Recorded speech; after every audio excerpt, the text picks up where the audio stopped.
Yes, હરે કૃષ્ણ સર્વને. તમારા બધાનું સ્વાગત છે ઇસ્કોન બેંગ્લોર શ્રી રાધા ગોવિંદ ટેમ્પલ 18 દિવસના 18 અધ્યાય ભગવદ ગીતાના શીખો લેવલ 1 કોર્સમાં. અને આ કોર્સ હિઝ ગ્રેસના મણીષદાસ પ્રભુ જે આપણા ટેમ્પલ પ્રેસિડેન્ટ છે એમના ગાઈડન્સના સંચાલિત છે. સો આજે અને હું મારું નામ દેવલ છે અને આજે હું તમારી સાથે 5th ચેપ્ટર લેવાની છું લેવલ 1 નો ભગવદ ગીતાનો. સો આપણે પેલા મંગલાચરણથી શરૂ કરીએ અને પછી આપણે આગળ વધીએ. So let me share my screen.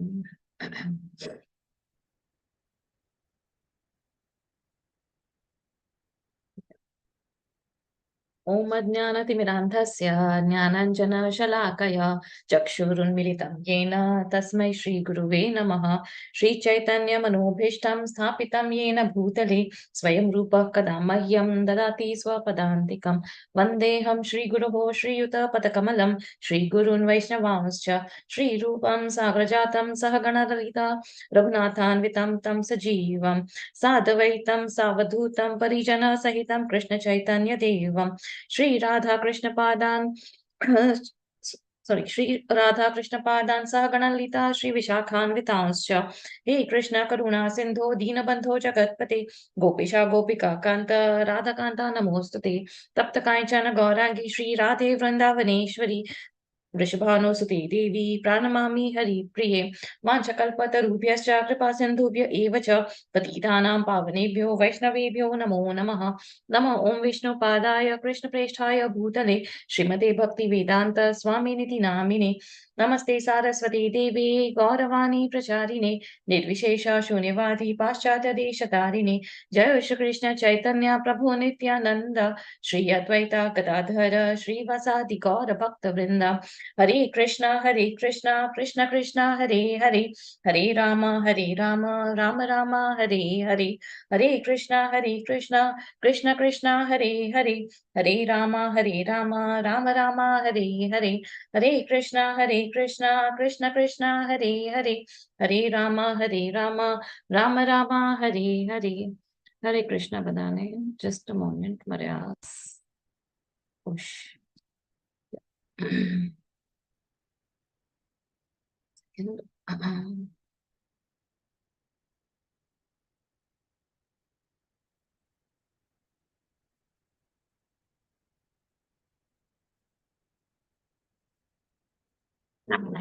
just a moment. Okay, sorry. Yeah, so just a moment. ખાલી આ શેર કરી દઉં WhatsApp ગ્રુપમાં. પછી આપણે શરૂ કરીએ.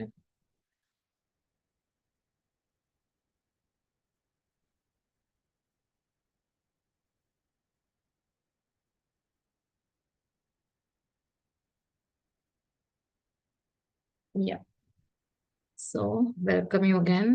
તો આજે આપણો 5th ચેપ્ટર છે. આજનું ચેપ્ટરનું નામ છે કર્મ સંન્યાસ યોગ. તો આપણે 3rd ચેપ્ટર જોયું તો એ કર્મયોગ હતું અને આ છે કર્મ સંન્યાસ કૃષ્ણ ભાવનામૃતમાં કર્મયોગ. તો લેટ્સ બિગિન. મારી સ્લાઇડ શેર કરું. યા તો આ છે શ્રીલા પ્રભુપાદ આપણા ફાઉન્ડર આચાર્ય ઇસ્કોનના. તો એમના ચરણોમાં વંદન. આજે એમનું ડિસઅપિયરન્સ ડે છે. તો આજના તારીખે એમને ભૌતિક જગત ત્યાગ કર્યું હતું. તો એટલે આજે નૂન સુધી 12 વાગ્યા સુધી ઉપવાસ હતો. જે પણ ઇસ્કોન ફોલો કરી રહ્યા છે, જે પણ ઇસ્કોનમાં જોડાયેલા છે, જે ભક્તો જોડાયેલા છે, તો એ લોકો આજે ઉપવાસ રાખે છે. કારણ કે જે પણ આપણા આચાર્યો હોય છે, જેમનું અપિયરન્સ ડે હોય કે ડિસઅપિયરન્સ ડે કહેવાય છે, જ્યારે એમનો જન્મ થાય છે ને જ્યારે ભૌતિક જગત છોડે છે, તો એમને અપિયરન્સ અને ડિસઅપિયરન્સ ડે કહેવાય છે. તો ત્યારે આપણે બધા ફાસ્ટ કરીએ છીએ એમના માટે. Just a moment. તો આજે શ્રીલા પ્રભુપાદજીનો ડિસઅપિયરન્સ ડે છે. ને હવે આપણે ચાલુ કરીએ. આપણો આજનો ચેપ્ટર છે કર્મયોગ. તો કૃષ્ણ ભાવનામૃતમાં જે કર્મ આપણે કેવી રીતે કરવાના છે, કૃષ્ણ ભાવનામૃતમાં આપણે કર્મ કરવા જોઈએ. તો જે આપણે અકર્મ કહે છે તો એ કેવા કર્મ હોય છે. તો આપણે જોઈએ આજે ઝાંકી. તો પેલો શ્લોક છે સંન્યાસ શ્રેષ્ઠ છે કે કર્મયોગ શ્રેષ્ઠ છે. તો અર્જુનનો આ પ્રશ્ન છે પેલો શ્લોકમાં. પછી આગળ આપણે જોઈએ 2 થી 6 શ્લોકમાં કર્મયોગ સંન્યાસ કરતા સરળ છે. પછી નિષ્કામ કર્મ બંધનમાંથી મુક્ત કરે છે. તો નિષ્કામ કર્મ આપણે જે કરે છે આપણને આ બધા જે બંધન છે, આપણે કર્મના જે બંધનમાં ફસાયેલા છે, ભૌતિક જગતના બંધનમાં ફસાયેલા છે, તો એ રીતે મુક્ત કરે છે. તો એ 7માંથી 16મા શ્લોકમાં આપણે જોશું. અને સર્વોચ્ચ પર ધ્યાન કેન્દ્રિત કરીને મુક્તિ કેવી રીતે પામી શકીએ છીએ આપણે, તો એ 17 થી 29 શ્લોકમાં આપણે જોશું. આજનો ચેપ્ટર જરાક નાનો છે, પણ એમાં બહુ બધું જ્ઞાન મળવાનું છે, કારણ કે કર્મયોગનો ચેપ્ટર છે. મોસ્ટલી લોકો બધા ખાલી કર્મયોગ સુધી પહોંચી જાય છે અને પછી એ લોકો છોડી દે છે. એ લોકોને ખાલી જાણવું હોય છે કે કેવી રીતે કર્મ કરવાના છે, બસ આજ ભગવદ ગીતાનો સાર કરીને લોકો મૂકી દે છે. જ્ઞાન યોગ કે ભક્તિ યોગ સુધી આગળ વધતા નથી. પણ એકચ્યુઅલી આગળ આપણે જ્ઞાન યોગ, ભક્તિ યોગ એ મેઇન છે. કર્મયોગ તો ફર્સ્ટ પ્રોસેસ છે, પણ આગળ આપણે ભક્તિ કેવી રીતે કરવી, ભગવાનની ભક્તિ, એ જ મેઇન આપણો પર્પસ છે, એ જ આપણો મેઇન ગોલ છે. તો જે આપણે તમે 3rd ચેપ્ટરમાં કર્મયોગ જોયું હતું અને જયારે આપણે ગઈકાલના ચેપ્ટરમાં જ્ઞાન યોગ જોયું હતું, તો એ જયારે આપણે બે દિવ્ય જ્ઞાનનું ચેપ્ટર હતું, તો એ બેને આપણે જયારે જોડે છે, તો ત્યારે આ કર્મયોગ થાય છે. આ 5th ચેપ્ટર બને છે. તો આ બધા તમે જે ચેપ્ટર્સ જોશો એમાં કંઈક ને કંઈક લિંક હશે. તો હવે આપણે જોઈએ અર્જુનની મૂંઝવણ. તો ગઈકાલે આપણે 4th ચેપ્ટરમાં દિવ્ય જ્ઞાન જોયું હતું, તો એમાં લાસ્ટના 2 શ્લોકા, એમાં એકચ્યુઅલી ત્યારે અર્જુનને કન્ફ્યુઝન થાય છે. તો લાસ્ટમાં 2 શ્લોકામાં ભગવાન શું કહે છે, તો ભગવાન એને કહે છે કે તમે જે કાર્ય કરો છો એની ફળની ઈચ્છા નહીં રાખો. જે તમે કાર્ય કરો છો, જે ફળદાયી કાર્ય કરો છો, તો એમાં તમે ફળનું ત્યાગ કરો. અને ત્યારે અર્જુનને કહે છે કે તું ફળનું ત્યાગ કર અને તું ઉભો થા ને તું યુદ્ધ કર. તો ભગવાનનું ઈ કહેવાનું મત હતું. તો ભગવાન કહે છે કે ભક્તિ મય સેવામાં તું કાર્ય કર, તું મારી માટે કાર્ય કર, તું મારી માટે આ યુદ્ધ કર. અને જે પણ થવાનું છે, તું યુદ્ધમાં હારીશ કે જીતીશ, તું એનું ઈચ્છા નહીં રાખ, કે એનું તું ચિંતા નહીં કર. એ ફળનું જે છે, એ રિઝલ્ટ જે છે, એનો તું ત્યાગ કર અને તું ઉભો થા ને તું યુદ્ધ કર. કે તારા સામેવાળા જે ભીષ્મદેવ છે કે દ્રોણાચાર્ય છે, એમનું વધ થવાનું છે કે શું થવાનું છે, એ તારું લુકઆઉટ નથી, કે એ લોકો જીતવાના છે કે એ લોકો હારવાના છે, કે એ લોકોનું શું થશે, એ બધું આપણું, એ તારું લુકઆઉટ નથી. તારું જે છે, તારે ખાલી યુદ્ધ કરવાનું છે. તારું જે નિયત કર્મ છે, એ તારું યુદ્ધ કર. કારણ કે એ ક્ષત્રિય છે, તો ક્ષત્રિયનો નિયત કર્મ શું છે, યુદ્ધ કરવાનો છે. તો એ નિયત કર્મ તો આપણે કરવાના જ છે. આપણે જે ફર્જ છે એ તો આપણે કરવાના જ છે, એ આપણે મૂકી નથી દેવાના. એટલે ભગવાન 41st શ્લોક લાસ્ટ ચેપ્ટરમાં 4th ચેપ્ટરના 41st ને 42nd શ્લોકમાં એ કહે છે કે જે ભક્તિ કરે છે, તો એ કાર્યના જે ફળ છે એની તો ત્યાગ કરીને જે જ્ઞાન છે એનાથી જે બધા શંકાઓ છે એનું દૂર કર અને આગળ તું ઉભો થા અને યુદ્ધ કર. અને મારા શરણે આવો અને તું તારું કાર્ય કર અને તું યુદ્ધ કર અને તું ત્યાં સ્વયંમાં સ્થિત થઈ જા, કે તમે સાક્ષાત્કાર થાઓ. આ જ્ઞાન લઈને તમે સેલ્ફ રિયલાઇઝ થાઓ કે તમારે શું કાર્ય કરવાના છે અને શું એનું ત્યાગ કરવાનું છે. અને એવી રીતે તમે આ બંધન, જે કર્મના બંધન છે એમાંથી મુક્ત થાવ. જે આપણે કૃષ્ણ ભાવનામૃતમાં કાર્ય કરે છે, તો આપણે એ બંધનોમાંથી મુક્ત થાય છે. તો ભગવાન એટલે એને કહે છે કે તું અજ્ઞાનના લીધે તું આ મૂંઝવણમાં ફસાયેલો છે, કારણ કે તને જ્ઞાન નથી. તો તું પેલા જ્ઞાન લે, પછી તું કાર્ય કર અને જે ફળ છે એનું તું ત્યાગ કર અને તું મારા શરણે આવ અને એવા કર્મ કર અને તો એટલે ઉભો થા અને હવે આ લોકોનો નાશ કર. તો ભગવાને એ શ્લોકમાં એવું કીધું હતું, પણ અહીંયા એને મૂંઝવણ શું થાય છે હવે આપણે જોઈએ અર્જુનને. તો જેને પણ અનુવાદ લેવા હોય છે, પ્લીઝ હેન્ડ રેઝ કરી રાખજો, અનમ્યુટ કરજો, તો હું તમને ચાન્સ આપી શકીશ. સોરી, એક સેકન્ડ.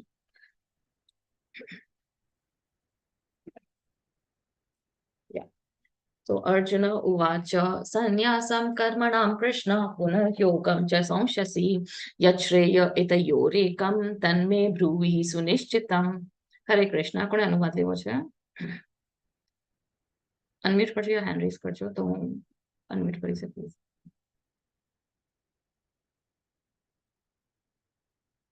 યસ, બિંજલ માતાજી, હરે કૃષ્ણ. અર્જુને કહ્યું, હે કૃષ્ણ, આપે પહેલા મને કર્મનો ત્યાગ કરવાનું કહ્યું અને પછી ભક્તિપૂર્વક કર્મ કરવાનો આદેશ આપો છો. હવે આપ કૃપા કરીને નિશ્ચિત રૂપે મને કહેશો કે આ બંનેમાંથી કયું વધારે કલ્યાણકારી છે? હરે કૃષ્ણ. થેન્ક યુ માતાજી. તો હવે અહીંયા એને મૂંઝવણ નથી. હવે આ તમે શબ્દ સાંભળ્યા હશે, બ્રૂહિ સુનિશ્ચિતમ. તો આ 2nd ચેપ્ટરમાં 7મો શ્લોક, જે સૌથી ઇમ્પોર્ટન્ટ શ્લોક છે. કાર્પણ્ય દોષો પહત સ્વભાવ પૃચ્છામિ ત્વામ ધર્મ સમૂઢ ચેતા યશ્રેયસ્યા નિશ્ચિતમ બ્રૂહિ તન્મે શિષ્યસ્તેહમ સાધિમામ ત્વામ પ્રપન્નમ. તો એ શું કહે છે? નિશ્ચિતમ બ્રૂહિ તન્મે. ત્યાં નિશ્ચિતમ બ્રૂહિતમ મેં કહે છે કે તમે મને નિશ્ચિત પ્રમાણે કહો કે મારે શું કરવું જોઈએ, હું તમારો શિષ્ય બની ગયો છું. તો હવે અહીંયા પાછું અર્જુન જ કહે છે કે બ્રૂહી શું નિશ્ચિતમ, કે તમે હવે મને નિશ્ચિત પ્રમાણે કહો કે મારે શું કરવું જોઈએ. પેલા તમે કહો છો કે ત્યાગ કરવાનો, હવે તમે મને કહો છો તમારા ભક્તિપૂર્વક કર્મ કરવાનું. તો હવે હું મૂંઝવાઈ ગયો છું. તો ત્યારે ભગવાન શું કહેતા હતા કે તારે કર્મ ફળનો ત્યાગ, જે કર્મનો ફળ છે એનો ત્યાગ કરવાનો છે, કર્મનો ત્યાગ નથી કરવાનો.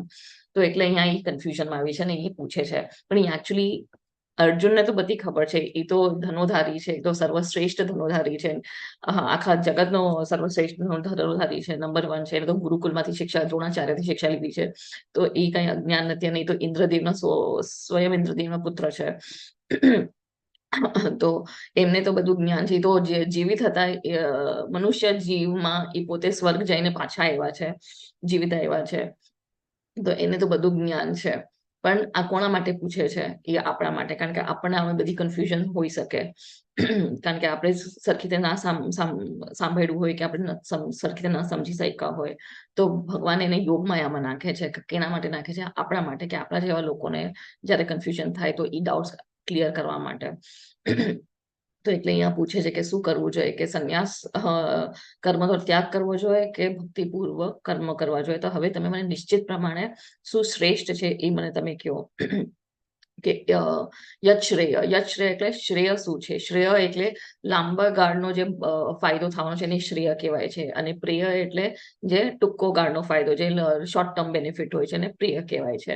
તો અહીંયા પાછું એ કહે છે યશ્રેય એ તયોર તન્મે બ્રૂહી સુનિશ્ચિતમ, કે બંનેમાંથી કયું વધારે કલ્યાણકારી છે. તો શ્રેય એટલે લાંબા ગાળનું કલ્યાણ કયું બેનિફિશિયલ છે. તો હવે આપણે અહીંયા પાછું એક ફટાફટ શોર્ટ સમરી જોઈ લઈએ આપણે સેકન્ડ ચેપ્ટરથી. તો આપણે જોયું હતું કે સેકન્ડ ચેપ્ટર, બીજા ચેપ્ટર અધ્યાયમાં શું હતું કે 11 થી 30માં શ્લોકમાં કૃષ્ણ દ્વારા વર્ણવેલા આત્માનું જ્ઞાન આપે છે, કે આપણે શું છે? આપણે આત્મા છે, શરીર નથી. આપણે શરીર નથી, આપણે આત્મા છે. એ તમે સેકન્ડ ચેપ્ટરમાં જોયું હતું. પછી અહીંયા શું કહે છે, અને ગેરસમજ કેમ થાય છે, તો આ બધું હવે આપણને ડિસ્ક્રિપ્શન આપે છે. પછી કહે છે કે 31 થી 37 શ્લોકમાં બીજા ચેપ્ટરના જ, કે નિયત ફરજ આપણી સમજાવી, કે આપણા નિયત ફરજ શું છે, કે આપણે જે પ્રિસ્ક્રાઇબ ડ્યુટી છે એ તો આપણે કરવાની જ છે. કારણ કે આપણે આજે 3 ગુણોમાં છે, સત્વ, રજો, તમો. એ ગુણના હિસાબે આપણને એવી બોડી મળી છે ને એવા આપણે કાર્ય કરવા જ પડશે. પછી 42nd થી 45th શ્લોકમાં કહે છે કે ફળદાયી પ્રવૃત્તિઓના લીધે આત્મા ફસાય છે. કારણ કે આપણને જે ઈચ્છાઓ હોય છે, આપણને જે કાર્ય કરે છે એની ફળની ઈચ્છા હોય છે, એના ડિઝાયર્સ હોય છે, એના લીધે આપણે આ ભૌતિક જગતમાં ફસાયેલા હોય છે. આપણે આ 3 ગુણોના અંદર ફસાયેલા હોય છે, અને આપણે આ કર્મના બંધનના ચક્કરમાં ફસાયેલા હોય છે. પછી છે કે 46 થી 53rd શ્લોકમાં સમજાવે છે કે આપણે કેવી રીતે આ જે આપણને બધા ટાઇટલ્સ આપ્યા છે, જે ઉપાધિ આપી છે, એમાંથી આપણે કેવી રીતે છૂટી શકીએ છીએ. જ્યારે આપણે ભક્તિ કરીએ છીએ તો ભક્તિ સેવામાં આપણે આ બધી ઉપાધિ આપણને જે મળી છે એમાંથી આપણે કેવી રીતે છૂટતા જઈએ. પછી ત્રીજો અધ્યાયમાં 17 થી 18માં શ્લોકમાં કહે છે કે જ્ઞાનમાં વ્યક્તિ માટે કોઈ ફરજ નથી તેમ સમજાયું છે. એટલે જ્ઞાનમાં જે કૃષ્ણનું જ્ઞાન એટલે કયું જ્ઞાન? આપણું આ ભૌતિક જગતનું જ્ઞાન નહીં, કે આપણે જે એકેડેમિક્સ છે, ગોલ્ડ મેડલિસ્ટ કે રેન્ક હોલ્ડર્સ હોય એ જ્ઞાન નહીં, પણ ભગવાનનું જ્ઞાન, જે પરમ સત્ય છે, જે પરમ પુરુષ છે, જે શ્રી કૃષ્ણ ભગવાનનું જે જ્ઞાન છે, ભગવદ્ ગીતાનું જ્ઞાન છે, એમાં જ્યારે આપણે કૃષ્ણનું કાર્ય કરે છે, એ જ્ઞાનમાં આપણે જ્યારે કૃષ્ણ માટે આપણે જે કાર્ય કરે છે, તો એમાં આપણને કોઈ ફરજ નિભાવવાની જરૂરત નથી. કારણ કે આપણે બધું કૃષ્ણને સમર્પિત કરીએ છીએ. આપણે જે પણ કાર્ય કરીએ છીએ કૃષ્ણના જ પ્રેમમાં કરીએ છીએ, કૃષ્ણના જ ભાવનામાં કરીએ છીએ. તો ત્યારે આપણે એ ડ્યુટીની જેમ નથી કરતા, ત્યારે ઓટોમેટિકલી આપણી ડ્યુટી ઓટોમેટિકલી બધી ફૂલફિલ થાય છે. તો આપણે કોઈ ફરજ નિભાવવાની જરૂરત નથી, કારણ કે બધું આપણું ઓટોમેટિકલી બધું વ્યવસ્થિત કાર્ય બધા થઈ જાય છે.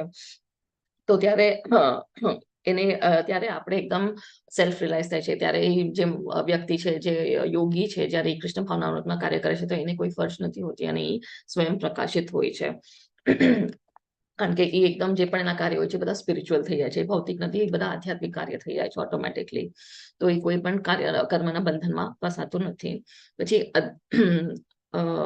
પછી હવે 4th અધ્યાયમાં 33માં શ્લોકમાં આપણે કાલે જોયું કે તમામ પ્રકારના ત્યાગ કાર્યને જ્ઞાનમાં પરિણામ છે તે સમજવું. કે આપણે જે બધા કાર્ય, જે વર્ણાશ્રમ ભગવાને બનાવ્યા હતા, તે 4 વર્ણાશ્રમ હતા. તો એ કેમ વર્ણાશ્રમ બનાવ્યા હતા કે બ્રાહ્મણ છે, ક્ષત્રિય છે, વૈશ્ય છે અને શૂદ્ર છે. તો શેના માટે? તો મેં ગઈકાલે સમજાવ્યું હતું કે 4 વર્ણ કેમ આપ્યા છે, જે ગુણા વિભાગ હશે કે જે આપણે ગુણમાં છે, સત્વગુણ કે રજોગુણ કે તમોગુણ, એ હિસાબે આપણે એવા કાર્ય કરવાના છે. જો અગર કોઈ જ્ઞાની છે તો એ સત્વગુણમાં છે તો એ બ્રાહ્મણ કહેવાશે. પછી જે રજોગુણી છે તો અને એને પ્રોટેક્શન અને એને યુદ્ધ કરવું ગમે છે તો એ ક્ષત્રિય કહેવાય છે.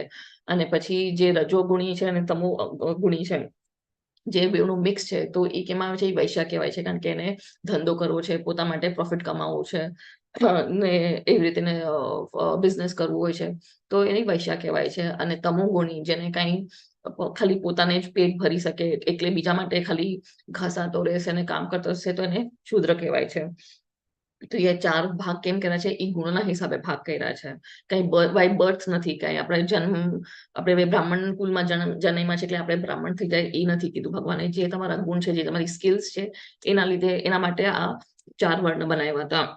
તો એ શેના માટે વર્ણ બનાવ્યા હતા? તાકી એવી રીતે આપણે કામ કરીએ કે એ યજ્ઞની જેમ આપણે કાર્ય કરે. યજ્ઞ એટલે વિષ્ણુને પ્રસન્ન કરવા માટે એવા કાર્ય કરે. જ્યારે આપણે જ્ઞાનમાં કાર્ય કરે છે તો આપણે યજ્ઞની જેમ કાર્ય કરે છે, તો એનાથી ઇન્દ્રદેવ પ્રસન્ન થાય છે. ઇન્દ્રદેવ પ્રસન્ન થાય છે તો વરસાદ આવે છે. વરસાદ આવે છે તો આપણે અન્ન મળે છે. અન્ન મળે છે તો આપણે પ્રસાદ બનાવીને ભોગ ધરાવીએ છીએ. ભોગ ધરાવીએ છીએ અને આપણે એ ખાઈએ છીએ તો આપણે પોતે એકદમ ક્લેન્સ થાય છે, આપણી પ્યુરિફિકેશન થાય છે અને પાછી આપણને જ્ઞાન પ્રાપ્ત કરી શકે છે. જ્યારે આપણે વેદાસ વાંચીએ છીએ, શાસ્ત્ર વાંચીએ છીએ અને પાછું વેદાસ વાંચીને આપણે એવા કર્મકાંડ કરે છે, એવા કાર્ય કરે છે શાસ્ત્રના હિસાબે.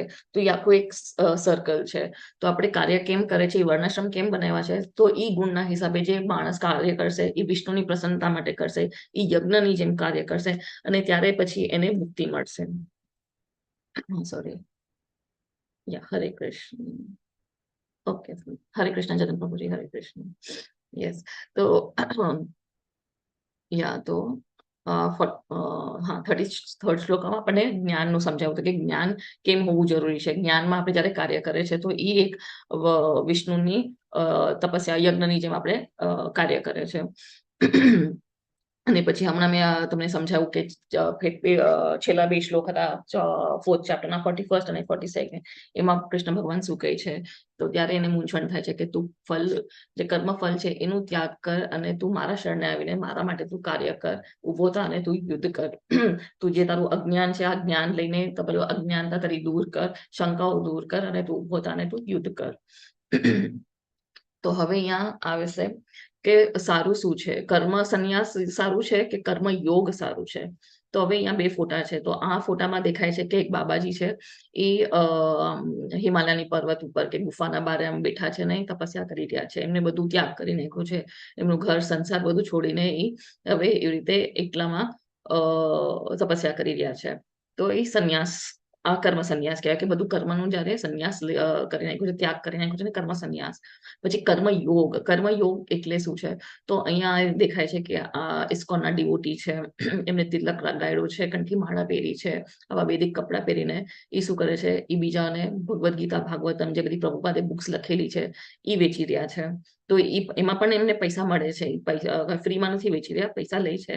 પણ એ પૈસા ક્યાં જાય છે? એ પોતા માટે પૈસા કમાય છે? નહીં. તો એ બધા પૈસા ઇસ્કોનના મંદિરોમાં જ જાય છે, એ કૃષ્ણ ભગવાનના સેવામાં જ જાય છે. તો એને કહેવાય છે કર્મયોગ. યોગ એટલે શું? ભગવાન સાથે જોડાવું. તો તમે જે પણ કાર્ય કરો છો એમાં જ્યારે કૃષ્ણને સેન્ટરમાં રાખો છો તો એને કર્મયોગ કહેવાય છે. તો અહીંયા જ્યાં પ્રભુ છે એ બુક્સ વેચે છે, બીજાને બુક્સ વેચે છે. તો જ્યારે એ પોતે ભગવદ્ ગીતા કોઈને વેચે છે તો એમને તો સુકૃતિ મળે જ છે, પણ સામેવાળાને પણ સુકૃતિ મળે છે જ્યારે એ ભગવદ્ ગીતા લે છે. એટલે બુક ડિસ્ટ્રીબ્યુશન એક નંબર 1 એક્ટિવિટી છે ઇસ્કોનમાં. કારણ કે શ્રીલા પ્રભુપાદના જે ગુરુ હતા, શ્રીલા ભક્તિસિદ્ધાંત સરસ્વતી મહારાજ, એમને કીધું હતું કે તમારી પાસે થોડાક પણ પૈસા હશે તમે બુક્સ પ્રિન્ટ કરજો. અને પ્રભુપાદે એક ગોલ બનાવી નાખ્યો હતો. તો પ્રભુપાદે એટલી બુક્સ લઈને જ ગયા હતા જ્યારે ફર્સ્ટ ટાઈમ યુએસ ગયા હતા, જલદૂતમાં, કાર્ગો શિપમાં. એમની જ બધી બુક્સ લઈને, મેગઝીન્સ લઈને, બેક ટુ ગોડ એન્ડ મેગઝીન્સ લઈને, બધા એમના જે લખેલા હતા લિટરેચર, ભાગવતમ ને ભગવદ ગીતા બધું લઈને એ યુએસ ગયા હતા. અને ત્યાં પછી એમને મેકમિલન કરીને જે કંપની છે એમને પહેલી વાર ભગવદ્ ગીતા પ્રભુપાદની પબ્લિશ કરી હતી. અને ત્યાર પછી પ્રભુપાદે ભક્તિ વેદાંતા બુક ટ્રસ્ટ BBT કરીને એક સંસ્થા ઊભી કરી, જેમાં ખાલી બુક ડિસ્ટ્રીબ્યુશન થશે. બધી બુક્સ જે પબ્લિશ થશે ને બધી બુક્સ ડિસ્ટ્રીબ્યુશન થશે.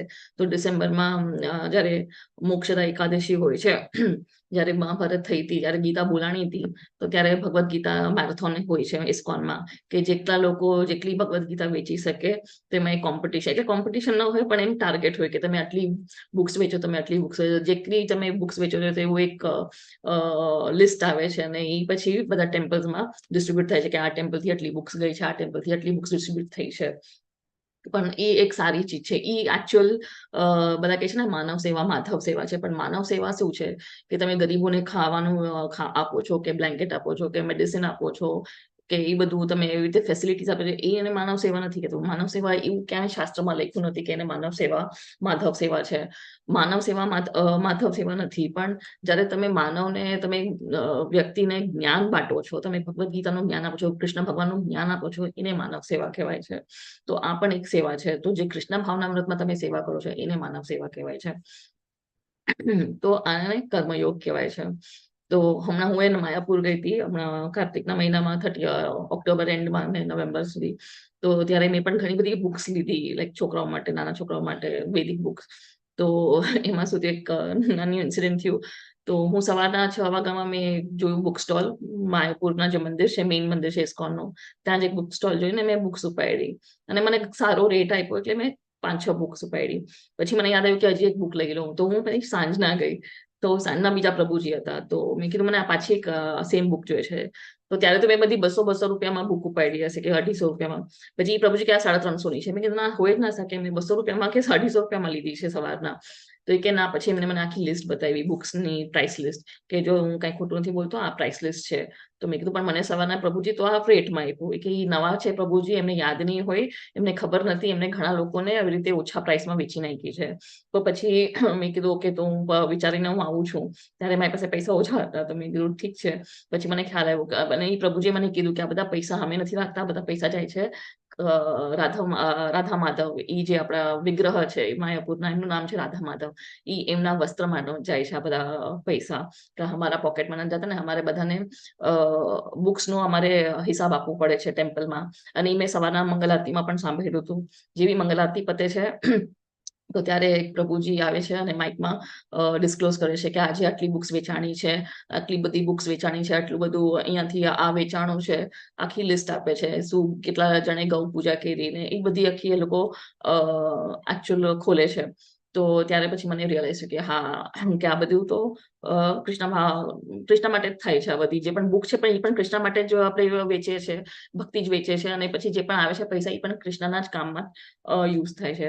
પછી મેં પ્રભુજીને કીધું કે મારે શું છે જે બેલેન્સ તમારે દેવાના હશે, કારણ કે મેં તો બધા ઓછા પ્રાઇસમાં મને મળી છે. તો એ જે ડેફિસિટ હશે એ મને કહી દો. તો પછી હું જઈને સાંજના પાછા બીજા દિવસે સાંજના જઈને પછી મેં એ બધા રિટર્ન કર્યા પૈસા, કે જેટલું જે બેલેન્સ હતું એ. કારણ કે આપણને ખબર છે કે આ બધી બુક્સ એના માટે છે, એ સેવા માટે છે. અને પ્લસ જે પૈસા છે એ પણ ભગવાનની સેવા માટે જવાના છે. એ કઈ કોઈ પોતાના સેન્સ ગ્રેટિફિકેશન માટે નથી જવાનું. તો એને કર્મયોગ કહેવાય છે. અને આ બધા ફોરેનર્સ હતા, એ બધા ફોરેન ડિવોટીઝ હતા. બધા તિલક કંઠી માળા પહેરીને, બધા વૈદિક કપડાં પહેરીને, ગળામાં જાપ માળા રાખીને. એટલે ઇમેજિન કે આવા બધા ઠંડીના કન્ટ્રીઝ મૂકીને, એટલી ગરમીમાં કોલકાતામાં એ લોકો આવા એક નાનો બુક સ્ટોલ આવી રીતે રસ્તા, આઈ મીન નોટ રસ્તા ઉપર, પણ આમ એ પ્રેમાઇસીસમાં, પણ ખુલ્લી એરિયામાં. ને એટલો તડકો હતો ત્યારે. તો હમણાં હું જ ગઈ હતી ઓક્ટોબર એન્ડમાં. તો એટલો તડકો હતો, પણ એક આખો દિવસ લોકો સવારથી સાંજમાં ઊભા હોય છે અને સેવા કરે છે. તો એ લોકોને શું જરૂરત છે? એ લોકોની કન્ટ્રીઝમાં એટલું સ્નો પડે છે, એટલી ઠંડી હોય છે, સારું વાતાવરણ છે, સારું પાણી છે, ચોખ્ખું હવા છે. તો પણ ઇન્ડિયામાં કેમ છે? તો આ પ્રભુપાદની ટીચિંગ્સ છે, આ પ્રભુપાદનું શિક્ષણ છે, કે એમને એવા લોકોને પણ ટ્રાન્સફોર્મ કર્યા જેને કૃષ્ણ કોણ છે એ ખબર નથી. નોનવેજ જે ખાતા હતા, બીફ ખાતા હશે એ લોકો તો, જેને કાંદા લસણ મૂકી દીધા છે, ચાય કોફી મૂકી દીધી છે, અને આવી એકદમ ટ્રાન્સફોર્મ થઈ ગયા છે. તો એવા લોકોને પ્રભુપાદે એકદમ ડિવોટીઝ બનાવ્યા છે. તો એ જોઈને તો મને હજી એકદમ સરપ્રાઇઝિંગ લાગ્યું. તો તો હવે આપણે આગળ વધીએ. તો હવે બીજા શ્લોકામાં શંકા દૂર થાય છે. તો હવે ભગવાન શું કહે છે? श्री भगवान उवाच संन्यास कर्मयोगश्च निःश्रेयस करावुभौ तयस्तु कर्म संन्यासात् कर्मयोग विशस्यते। हरे कृष्ण। હરે કૃષ્ણ. યસ, હરે કૃષ્ણ. પુરુષોત્તમ પરમેશ્વરે ઉત્તર આપતા કહ્યું, મુક્તિ માટે તો કર્મનો ત્યાગ અને ભક્તિયુક્ત કર્મ બંને ઉત્તમ છે, પરંતુ આ બંને પૈકી કર્મના પરિત્યાગ કરતા ભક્તિયુક્ત કર્મ શ્રેષ્ઠ છે. હરે હરે કૃષ્ણ. થેન્ક યુ માતાજી. તો અહીંયા શું કહે છે ભગવાન કે આ બંને સારા છે, કે કર્મ સંન્યાસ પણ સારું છે અને ભક્તિ યુક્ત કર્મ પણ ઉત્તમ છે, પણ એમાંથી સર્વશ્રેષ્ઠ શું છે અને કલ્યાણકારી શું છે, તો એ છે ભક્તિયુક્ત કાર્ય કરવાનું. તો હવે અહીંયા બે ટાઈપના વૈરાગ્ય કહેવાય છે, એક તો ફલ્ગુ વૈરાગ્ય અને એક તો યુક્ત વૈરાગ્ય. એટલે જે લોકો ખાલી બધું એમ કહે છે કે આ બધું ભૌતિક છે, આ બધી ભૌતિક ચીજો છે, આમાંથી આપણને કર્મ લાગશે, આપણે કર્મના ચક્રમાં ફસાશું, એટલે આપણે કાંઈ અડવાનું નહીં, આ કરવાનું નહીં, એમ સંન્યાસ લઈ લે છે. એકચ્યુઅલી સંન્યાસી એમ જોવા જાય તો સંન્યાસી એ પગથી જ વિહાર કરવું જોઈએ, ટ્રેન, બસ, પ્લેન એમાં વિહાર ના કરવું જોઈએ, એવું બધું લખેલું છે શાસ્ત્રમાં. પણ પ્રભુપાદે એ આખી વ્યાખ્યા ચેન્જ કરી. કેમ કે અગર તમે આવું સંન્યાસ લ્યો છો કે તમે કાંઈ પણ અડી ના શકો, તમે અગ્નિ ના બાળી શકો જમવા માટે, કારણ કે તમે સંન્યાસ લઈ લીધો છે, તમે અગ્નિ ના બાળી શકો, પણ તમારી પેટ તો ભરવું જ પડશે. તમે ભલે સંન્યાસ લઈ લીધો છે તો તમે જમશો, તમારે ક્યાંક તો ભિક્ષા તો માંગવી જ પડશે. તો આ અગ્નિ જે છે, સૂરજ છે, પાણી છે, આ બધું કોણે આપ્યું છે? ભગવાને આપ્યું છે. તો તમે શું ત્યાગ કરવાના છો?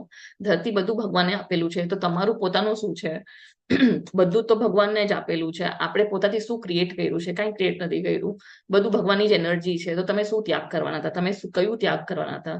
તો જે આવી રીતે ત્યાગ કરી નાખે છે અને ખાલી એમ બેસી જાય છે આમ હિમાલયમાં કે ના અમે તો અડીએ પણ નહીં, અમે તો અગ્નિ પણ ના બાળીએ જમવા માટે, તો એને કહેવાય છે ફલ્ગુ વૈરાગ્ય. ભલે મનમાં એ લોકોનું પછી ચિંતન થતું હશે, જેમ આપણે ઓલો ઇમેજ જોયો હતો કે એક બાબા છે, સાધુ બાબા હતા, એમના હાથમાં કુંડલ હતું, એક હાથમાં ફોન હતો, ચાંદીના કડા પહેર્યા હતા, હાથમાં સિગરેટ હતી. મનમાં પછી બધા ઇન્દ્રિયોના વિશે ચાલતા હોય, પણ એમ તમે બધું સંન્યાસ, તો એ બધું ફલ્ગુ વૈરાગ્ય કહેવાય છે. પણ યુક્ત વૈરાગ્ય શું છે? કે તમે બધી ચીજ વાપરો છો, બધું યુટિલાઇઝ કરો છો, બધું યુઝ કરો છો, પણ શેના માટે યુઝ કરો છો? કૃષ્ણ ભાવનામૃતમાં યુઝ કરો છો, કૃષ્ણની ભક્તિ માટે યુઝ કરો છો. તો જ્યારે પ્રભુપાદ જલદૂતમાં ગયા હતા યુએસમાં, એમને પહેલી વાર ફ્લાઇટ ક્યારે લીધી? એ જ્યારે ન્યુયોર્ક થી સેન ફ્રાન્સિસ્કો કે બોસ્ટન થી સેન ફ્રાન્સિસ્કો ગયા હતા, પહેલી વાર એ ફ્લાઇટમાં ગયા હતા. તો એમને ફ્લાઇટ યુઝ કરી હતી. કેના માટે યુઝ કરી હતી? કારણ કે ત્યાં એમને સેન ફ્રાન્સિસ્કોમાં જઈને એમને રથયાત્રા ચાલુ કરાવી જગન્નાથની. તો જગન્નાથ રથયાત્રા ખાલી જગન્નાથપુરીમાં થાય છે, પણ હવે બધી આખા વર્લ્ડમાં થાય છે. કેમ? કારણ કે ઇસ્કોન જે પ્રભુપાદે ઊભું કર્યું છે, તો રથયાત્રા પણ એમને શરૂ કરી. તો સૌથી પહેલી રથયાત્રા યુએસમાં સેન ફ્રાન્સિસ્કોમાં થઈ હતી અને પ્રભુપાદે કરાવી હતી. બહુ મોટી રથયાત્રા થઈ હતી. પછી એ તો પછી ગાડીમાં પણ ફરતા હતા. કેમ? કારણ કે કૃષ્ણની ભક્તિ જ ફેલાવવા માટે જતા હતા. તો બધું યુઝ કરે છે, પણ શેના માટે યુઝ કરે છે? કૃષ્ણના જ નામનો પ્રચાર કરવા માટે કરે છે, કૃષ્ણની ભક્તિમાં કરે છે. તો એને કહેવાય છે યુક્ત વૈરાગ્ય.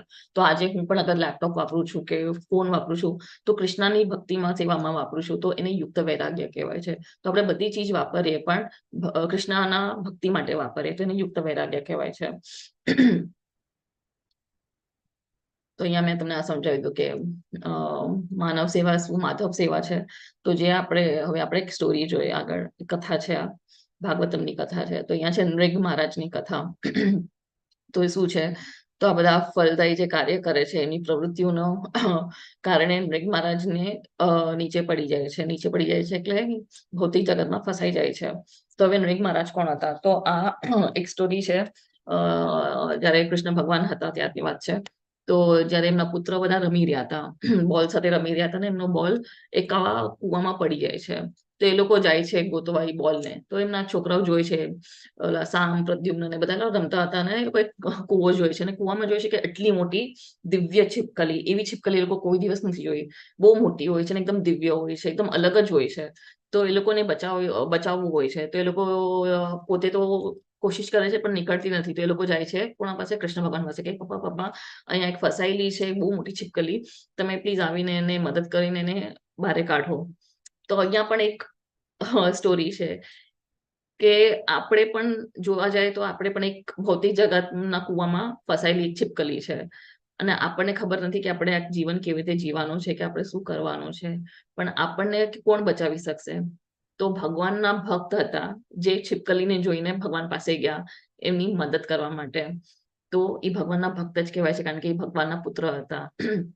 અને આપણી માટે ભગવાનના ભક્ત કોણ છે? તો આપણા જે ગુરુ છે, જે આચાર્ય છે, એ ભગવાનના ભક્ત છે. તો એ આપણને મદદ કરવા માટે અહીંયા ઉભા છે. આપણને એટલું મદદ કરવા માટે શ્રીલ પ્રભુપાદે આટલી બધી બુકો લખી છે. એ કહે છે કે તમે મારું ઇન્સ્ટ્રક્શન્સ વાંચો, તમે મારું ફોલો કરો, તો તમને ભગવાનનો માર્ગ હું આપું છું, કે ભગવાનના ધામે તમે કેવી રીતે પહોંચી શકો, બધું પ્રભુપાદે આપણને લખીને આપ્યું છે. તો ભગવાનના એ ભક્ત છે, એ ભગવાનના એજન્ટ છે. અને ભગવાનના ભક્તનું પેલા ભગવાન સાંભળશે. આપણે ભગવાન પાસે ડાયરેક્ટ જશું તો ભગવાન આપણું નહીં સાંભળીએ. પણ આપણે જો અગર ભગવાનના ભક્ત પાસે જશું ને કહીશું કે અમારી મદદ કરો, તો ભગવાનના ભક્ત એમને સિફારિશ કરશે કે તમે આની મદદ કરો. તો ભગવાનના ભક્તનું સાંભળીને ભગવાન તરત આવી જાય છે. કેમ? કારણ કે ભગવાન કૃષ્ણ એમના ભક્તોમાં વેચાયેલા હોય છે. એ વેચાઈ જાય છે એમના ભક્તો માટે. તો એમના ભક્ત એમને એમ પણ કહેશે કે આની કંઈક મદદ કરો, તો એ આંખ બંધ કરીને મદદ કરી દેશે. કૃષ્ણને આપણે કૃષ્ણની કૃપા આપણને તો બહુ દૂરની વાત છે, પણ કૃષ્ણની કૃપા ભક્તો દ્વારા આપણને બહુ ઇઝીલી મળી જાય છે, કારણ કે એમના ભક્તો વધારે કૃપાળુ હોય છે. તો એટલે કહે છે ચૈતન્ય ચરિતામૃતમાં કે અગર આપણે કોઈ પણ કઠિનાઈ હોય અને આપણે અગર ચૈતન્ય મહાપ્રભુના શરણે જાય છે, તો એ આપણે એકદમ ઇઝીલી આપણને પાર કરી દે છે બધા કઠિનાઈઓથી. પણ જ્યારે આપણે ભગવાનને યાદ જ નથી કરતા, શરણે નથી આવતા, તો જે ડિફિકલ્ટ ટાસ્ક હશે એ એકદમ ઇમ્પોસિબલ થઈ જશે આપણે સોલ્વ કરવાનું. તો એવું કહેવાય છે. એટલે ભગવાનના ભક્ત એટલે કહે છે કે આપણે ગુરુના શરણે જઈને આપણે શિક્ષા લેવી જોઈએ, કારણ કે એ જ આપણને માર્ગ દેખાડે છે. ગઈકાલના ચેપ્ટરમાં પણ જોયું હતું કે એ લોકોએ સત્ય જોયું છે, તો એ આપણને માર્ગદર્શન આપી શકે છે. તો અહીંયા એ સ્ટોરી છે કે જ્યારે ભગવાનના ભક્ત થ્રુ આપણે જાય છે, તો આપણું ઇઝીલી આપણે આ બધા જે ભૌતિક જગતના જે દુઃખો છે એ પાર કરી શકે છે. તો પછી એમના છોકરાઓ જાય છે અને કૃષ્ણ ભગવાનને બોલાવે છે. તો કૃષ્ણ ભગવાન આવે છે અને છીપકલીને આમ ખાલી એક હાથથી આમ ટચ કરીને ઉપાડીને જમીન ઉપર રાખે છે. ભગવાનના સ્પર્શ માત્રથી એ જે છીપકલી હતી એ એક દૈવી વ્યક્તિ બની જાય છે. એકદમ દિવ્ય દેવતા જેવું આકાર લે છે. અને ભગવાનને તો બધું ખબર છે. આપણા પાછલા જન્મનું ખબર છે, આપણા આ જન્મનું ખબર છે, આપણા આવનાર જન્મનું ખબર છે કે આપણે શું કરવાના છે, શું છે ને શું થવાનું છે. તો પણ ભગવાન શું પૂછે છે કે તમે કોણ છો? તમે આ છીપકલી કેવી રીતે બની ગયા? એ તો ભગવાન છે, એમને બધું જ્ઞાત છે, પણ એ આપણા માટે ક્લિયર કરવા માટે એ આપણને એમને ક્વેશ્ચન પૂછે છે. તો નૃગ મહારાજ કહે છે કે હું પાછલા જન્મમાં હું રાજા હતો અને મેં ઘણા સારા આવી રીતે કર્મકાંડ કર્યા છે, એટલે ઘણા સારા કામ કર્યા છે. તો એ કહે છે કે મેં એટલા બધા દાન તપ કર્યા છે, એટલા બધા યજ્ઞ કર્યા છે, એટલા બધા બ્રાહ્મણોને મેં દાન કર્યા છે, ગરીબોને દાન કર્યા છે, એટલી બધી ગાયોનું મેં દાન આપ્યું છે, એટલી બધી ગાયોનું દાન આપ્યું છે, જેટલે કણ છે રેતમાં એટલી બધી ગાયોનું દાન આપ્યું છે, જેટલા આકાશમાં તારા છે એટલી બધી ગાયોનું દાન આપ્યું છે, જેટલા વરસાદમાં ટીપા હોય છે એટલા મેં ગાયોનું દાન આપ્યું છે, જેટલું સમુદ્રમાં પાણીના બૂંદ હોય છે એટલું મેં ગાયોનું દાન આપ્યું છે. એટલે અહીંયા આચાર્ય બધા કહે છે કે એનો મતલબ એ છે કે એને બહુ ગાયોનું દાન આપ્યું છે અને એકદમ વ્યવસ્થિત રીતે દાન આપ્યું છે, કે હરેક ગાય જ્યારે એમને દાન આપી છે, હરેક ગાયની સિંગ બધી સોનાની જડેલી હતી, એમના જે પગ હતા એમાં ચાંદીને ચડેલું હતું, એમના ગળામાં બધા મોતી ને હીરાના હાર ને બધું ચડાવેલું હતું, રેશમી કપડાથી એકદમ બધી હરેક ગાય ઉપર એવી રીતે આપી છે. અને હજારો ગાય આપતા હતા હરેક બ્રાહ્મણને. તો એવી રીતે એમની એવા દાન અને એકદમ પરફેક્ટલી બધું દાન આપતા હતા. દાન આપે એટલે એકદમ પરફેક્ટલી, કે બધું જ દાન એકદમ પરફેક્ટ રીતે હોવું જોઈએ એ ટાઈમે. એકદમ પ્રખ્યાત હતા, એટલું બધું એમને દાન આપ્યું છે. પછી કહે છે કે ત્યારે એકવાર એક બ્રાહ્મણ આવ્યા હતા, તો એમને 1000 ગાય આપી હતી એમને. તો એક બ્રાહ્મણને 1000 ગાય આપી અને એ બ્રાહ્મણને એક્સેપ્ટ કરીને બ્રાહ્મણ ચાલતા ભાઈના. તો ત્યારે શું થયું, એ જે 1000 ગાયનો ઝુંડ હતો એમાંથી એક ગાય ફરીથી પાછી આવી ગઈ અને પાછી જે નૃગ મહારાજનો જ્યાં ગૌશાળા હતી ત્યાં પાછી અંદર વહી ગઈ. અને ઓલા બ્રાહ્મણ તો વયા ગયા. પછી બીજા બ્રાહ્મણ આવ્યા, તો બીજા બ્રાહ્મણને પાછી 1000 ગાય આપી. તો એ 1000 ગાયમાં જે પેલા બ્રાહ્મણને જે ઓલી ગાય પાછી આવી ગઈ હતી એ બીજા બ્રાહ્મણ ગાયોના એમાં વહી ગઈ. તો ત્યારે જે પેલા બ્રાહ્મણ હતા એ પાછા આવ્યા અને એ ખીજાઈ ગયા નૃગ મહારાજને કે તું પાપી છો, તે આટલો મોટો પાપ કર્યો છે, તે મને દાન આપ્યું છે મારી ગાયોનું, અને તે મારી જ ગાય તે બીજા બ્રાહ્મણને આપી, ત્યાં બહુ મોટો પાપ કર્યો છે. એટલે આ અહીંયા છે આ છે જે કર્મકાંડ જે કરે છે, એક ફલદાયી કર્મ કરે છે, આ એની આ મુશ્કેલી અહીંયા બતાવે છે કે જ્યારે આપણે ફલદાયી કર્મ પણ કરે છે તો એની મુશ્કેલી જુઓ કે આટલું જે પરફેક્ટ દાન કરતા હતા જે મહારાજ, એનાથી આ એક નાની ભૂલ થઈ ગઈ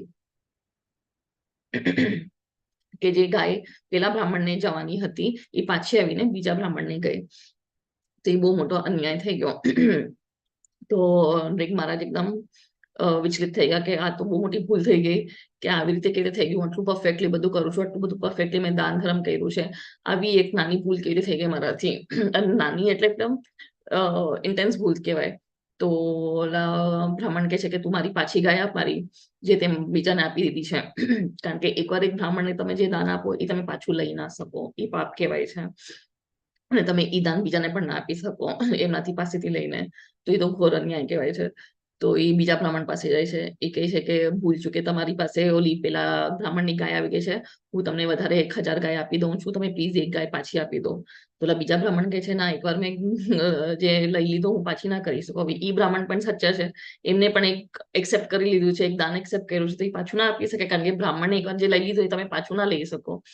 તો હવે કહે છે કે હવે આ તો બહુ મુશ્કેલી થઈ ગઈ. પાછા જાય છે પેલા બ્રાહ્મણ, એ કે હું તમને 1 લાખ ગાય આપી દઈશ હજી એક્સ્ટ્રા, તમે એ ભૂલી જાઓ એક ગાયને.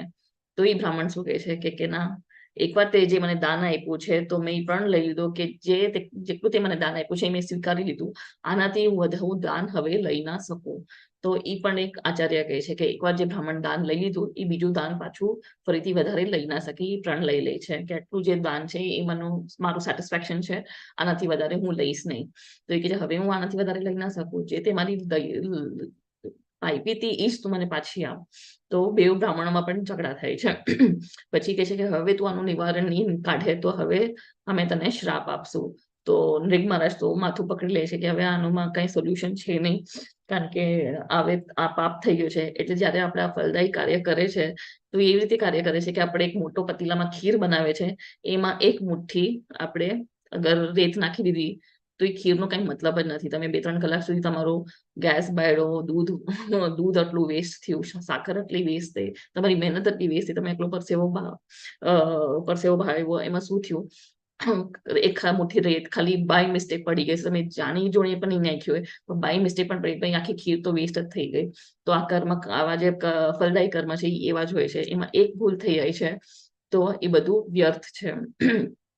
તો પછી એને શ્રાપ મળે છે અને એમની મૃત્યુ થાય છે અને એ સીધા પહોંચી જાય છે યમલોકમાં. હવે એક ભૂલ માટે યમલોક પહોંચી જાય છે. તો અહીંયાથી આપણે સમજવાનું છે કે આપણે જાણી જોઈને કે અજાણતા કેટલી ભૂલો કરી હશે લાઈફમાં, આપણને ખબર નથી.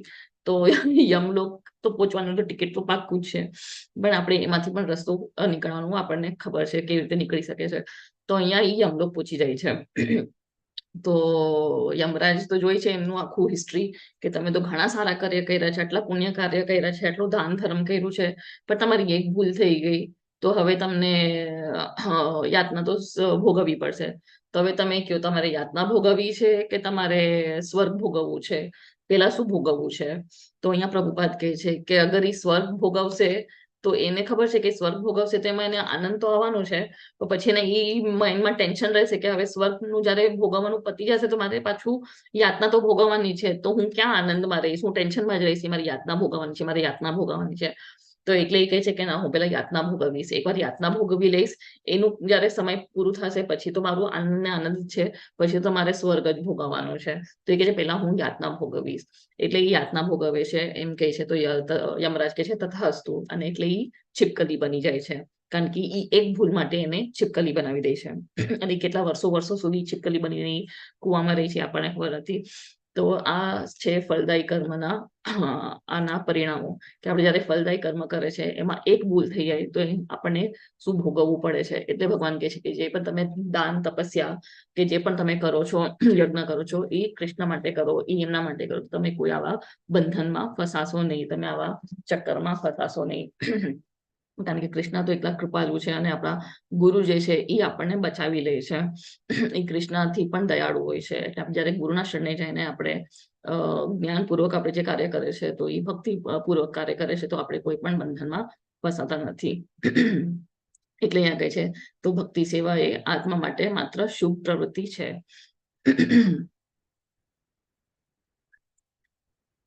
હવે ત્યાગના યોગ્ય સમજણ. તો હવે આપણે ત્યાગને કેવી રીતે સમજવું? તો આ છે ભક્તિ રસામૃત સિંધુ. પણ એક સેકન્ડ, હરે કૃષ્ણ.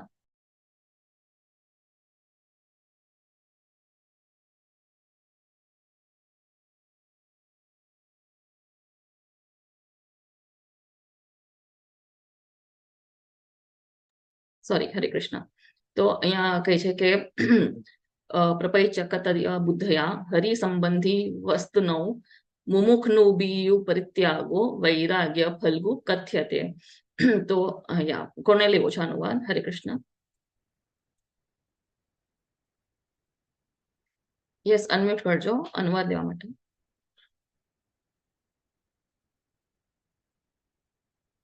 યા હેન્ડ રેઝ કરજો. યસ, સુલોચના માતાજી, હરે કૃષ્ણ.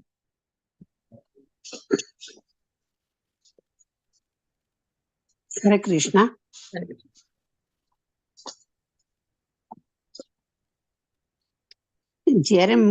જ્યારે મુક્તિ મેળવવા માટે આતુર વ્યક્તિઓ પરમ પુરુષ ભગવાનને લગતી વસ્તુનો ત્યાગ કરે છે, ત્યારે ભૌતિક માની લે છે, ત્યારે તેમનો ત્યાગ અપૂર્ણ કહેવાય છે. હરે કૃષ્ણ. હરે કૃષ્ણ. તો અમે પેલા પણ સમજાવ્યું કે આપણે ફલ્ગુને યુક્ત વૈરાગ્ય, ફલ્ગુ વૈરાગ્ય ક્યારે કહેવાય છે? કે જ્યારે આપણે બધી વસ્તુઓને ભૌતિક સમજીને ત્યાગ કરી લે છે અને એનું માની લે છે, એટલે ત્યારે તેમને ત્યાગ સંપૂર્ણ ત્યારે ત્યાગ સંપૂર્ણ નથી કહેવાતો, અપૂર્ણ કહેવાય છે. સોરી. કારણ કે ઇનકમ્પ્લીટ ત્યાગ છે. કારણ કે તમે શું ત્યાગ કરવાના છો? એ ભગવાનનું જ છે બધું દીધેલું. તમે શું ત્યાગ કરવાના હતા? તો એ અપૂર્ણ ત્યાગ છે, જે ફલ્ગુ કહેવાય છે. તો હવે હા, ત્રીજો શ્લોક ક્યાં?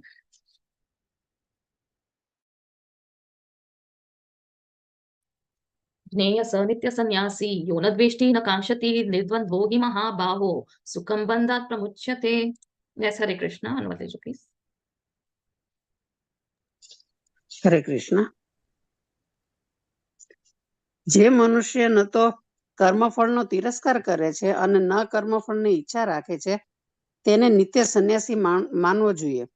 હે મહાબાહુ અર્જુન, આવો મનુષ્ય સર્વ દ્વંદ્વોથી રહિત થઈને બૌદ્ધિક બંધનને સહજમાં પાર કરીને સંપૂર્ણપણે મુક્ત થઈ જાય છે. હરે કૃષ્ણ. હરે કૃષ્ણ. થેન્ક યુ માતાજી. તો જેને ફળનો તિરસ્કાર નથી કરતો, ના એને ફળની ઈચ્છા હોતી, અને એ એકદમ ન્યુટ્રલ હોય છે, એને કોઈ અટેચમેન્ટ નથી હોતો એના કાર્યથી કે એના કાર્યના ફળથી. એને કોઈ ડુઆલિટી જે કે છે, જે અટેચમેન્ટ, જે દ્વંદ્વ નથી હોતા કે મને ગમે છે પણ નથી ગમતું, કે એવી કઈ એને દુવિધા નથી હોતી, અને નથી એને આસક્તિ એના કાર્યથી કે એના ફળથી. તો એ એકદમ આ બધા જે ભૌતિક બંધનથી એ મુક્ત હોય છે, અને એ પાર કરીને સંપૂર્ણ મુક્ત થઈ જાય છે. તો અહીંયા ભગવાન એ કહે છે કે જેને આ બધા અટેચમેન્ટ નથી હોતું એના કાર્યથી કે એના ફળથી, અને જેને ઈચ્છા પણ નથી હોતી, ના દ્વેષ હોતું, તો એવા લોકો એકદમ મુક્ત રહે છે. જેમ આપણે પ્રભુપાદનું જોઈએ છે કે પ્રભુપાદે બધા કાર્યો કર્યા, શેના માટે કાર્યો કર્યા, બધી બુક્સ લખી શેના માટે લખી, જે આટલું બધું વર્લ્ડમાં એમને આખા ઇસ્કોન ટેમ્પલ્સ ઉભા કર્યા શેના માટે કર્યા છે? કે આપણા જેવા બધા જીવ જે છે, જે પતિતી જીવ છે, એનું ઉદ્ધાર થાય એના માટે. તો અને અહીંયા પણ હજી એક સ્ટોરી છે કે એક સ્વામી હતા, એમના હાથમાં એકદમ મોંઘી ઘડિયાળ હતી. તો એ જઈ રહ્યા હતા, તો એક માણસે કીધું, તમે તો વૈરાગી છો, તમે ક્યાં આટલી મોંઘી ઘડિયાળ પહેરીને ફરો છો? તો એ સ્વામીજીએ ઘડિયાળ કાઢીને ફેંકી દીધી. તો એ આટલી મોટી, પછી પાછું એ જ માણસ કે આટલી મોંઘી ઘડિયાળ તમે ફેંકી દીધી? તો એ કે છે, આ ઘડિયાળ ખાલી મારી માટે ટાઈમ બતાવવાનું જ યંત્ર છે, બીજું કાંઈ એના મને કાંઈ મોહ નથી કે આ મોંઘી છે કે સસ્તી છે, એનાથી મને કાંઈ ફરક નથી પડતું. તો એટલે આવા હોવા જોઈએ વૈરાગી, કે એ લોકોને કઈ ફરક નથી પડતો, ભલે મોંઘી હોય કે સસ્તી હોય, ખાલી જે ચીજ વાપરવા માટે છે એના માટે એ કામ ચલાવવું છે. પછી જેમ તમે સાંભળ્યું હશે, પ્રેમાનંદ સ્વામી મહારાજ વૃંદાવનમાં છે, એમની બંને કિડનીઝ ફેલ છે. ઇસ્કોનના સંપ્રદાયમાં નથી, પણ એ ઓથેન્ટિક સંપ્રદાયમાં જ મહારાજ છે, અને એમની બંને કિડનીઝ ફેલ છે, પણ એમને બંને કિડનીઝનું નામ રાખ્યું છે રાધા. એકનું નામ રાધા છે ને એકનું નામ કૃષ્ણ છે. અને જ્યારે જો ત્યારે એ બસ રાધા કૃષ્ણનું જ પ્રચાર કરે છે, ભક્તિનું જ પ્રચાર કરે છે. તો એમના પાસે પણ એક બિઝનેસમેન આવ્યા હતા. હમણાં જ વચ્ચે મેં વિડીયો જોયો હતો, તો એમના પાસે એક મોટા બિઝનેસમેન આવ્યા ને એમને આવી રીતે એમનો બિઝનેસ કાર્ડ આપે છે. તો એમના ભક્તો લઈ લે છે કાર્ડ, કે ઠીક છે. પછી કહે છે કે મને તમારા ભક્તો માટે શોલ અર્પણ કરવી છે, ને આ અર્પણ કરવું, તે આપવું છે. હું આટલું મોટું બિઝનેસમેન છું, અહીંયાથી આવ્યો છું. તો ત્યારે પ્રેમાનંદ મહારાજ એટલું સરસ વ્યાખ્યાન આપે છે. એ કહે છે કે તમે જે પણ છો એનાથી મને કાંઈ લાગે વળગે નહીં, કે તમે કેટલા મોટા બિઝનેસમેન હશો કે જે પણ હશો એનાથી મને કાંઈ ફરક નથી પડવાનો. અમે અહીંયા તમારી માટે છે કે તમે જે કાર્ય કરો છો એનાથી તમે વધારે આગળ વધો, તમે આધ્યાત્મિક કાર્યમાં આગળ વધો, તમે તમારું જીવનનો ઉદ્ધાર કરો, એના માટે અમે અહીંયા બેઠા છે. અમે તમને જ્ઞાન દેવા માટે બેઠા છે. અને અગર તમારે આ બધું સાલ ને ચાદર ને બધું ચઢાવવું હોય, એના માટે અગર બધા એવી રીતે આવીને લાઈન લગાડવા મળશે તો મને એકે ચાદર નથી જોતી, એકે ચડાવવો નથી જોતું, મને કાંઈ જ નથી જોતું. કારણ કે અમે આ જ્ઞાન આપવા માટે બેઠા છે, તમને ભગવાનનો રસ્તો દ્વાર દેખાડવા માટે બેઠા છે, કે ભગવાનના દ્વારે તમે કેવી રીતે પહોંચી શકો એના માટે અમે બેઠા છે. નથી તમારું આ બધું લેવા માટે અમે અહીંયા ધંધો કરવા બેઠા, કે એક તમારું એક અમારું બિઝનેસ ચાલુ થઈ જાય એના માટે બેઠા. એટલો સરસ જવાબ આપ્યો ને એટલો સરખી રીતે જવાબ આપ્યો છે કે એ બિઝનેસમેનને ખબર નહીં એનો ઈગો હર્ટ થયો હશે કે નહીં, કે એને સમજાણું હશે એકચ્યુઅલ કે શું કહેવા માટે બેઠા છે બાબા મહારાજ. એટલે આ બધા કેવા કહેવાય, તો એ લોકો ઓલરેડી એકદમ મુક્ત છે, કારણ કે એ લોકોને આ બધી ભૌતિક ચીજોથી કાંઈ ફરક પડતું નથી. એ લોકોને ખાલી બીજાને ઉદ્ધાર કરવું છે, બીજાનો જ્ઞાન આપીને ઉદ્ધાર કરવું છે, કૃષ્ણ ભાવના જાગૃત કરવું છે, કૃષ્ણની ભક્તિ જાગૃત કરવી છે બીજામાં. એ એમનું ખાલી કાર્ય છે. આજે ઇસ્કોન પણ જે આપણે કોર્સ કરી રહ્યા છે, આપણે એકદમ બધું ફ્રીમાં કરી રહ્યા છે, સેવા પણ ફ્રીમાં કરી રહ્યા છે, આપણે કોર્સ પણ બીજાને બધાને સમજાવે છે, એ પણ આપણે ફ્રીમાં કરી રહ્યા છે. કોઈ આમાં કંઈ મટીરિયલ બેનિફિટ નથી, પણ બીજાનો ઉદ્ધાર થાય, બીજા બધા આમાં જોડાય અને બધા કૃષ્ણના ભાવનામાં બધા કાર્ય કરે, એના માટે આપણે આ બધું કોર્સ કરી રહ્યા છે.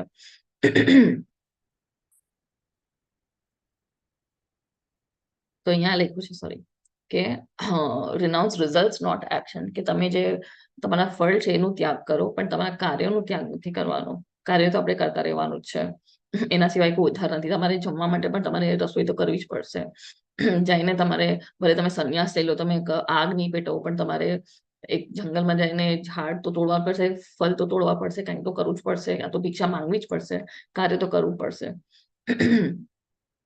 પછી સંન્યાસસ્તુ મહાબાહો દુઃખમ આપતો મયોગતઃ યોગયુક્તો મુનિર્બ્રહ્મ નચિરેણાતિ ગચ્છતિ.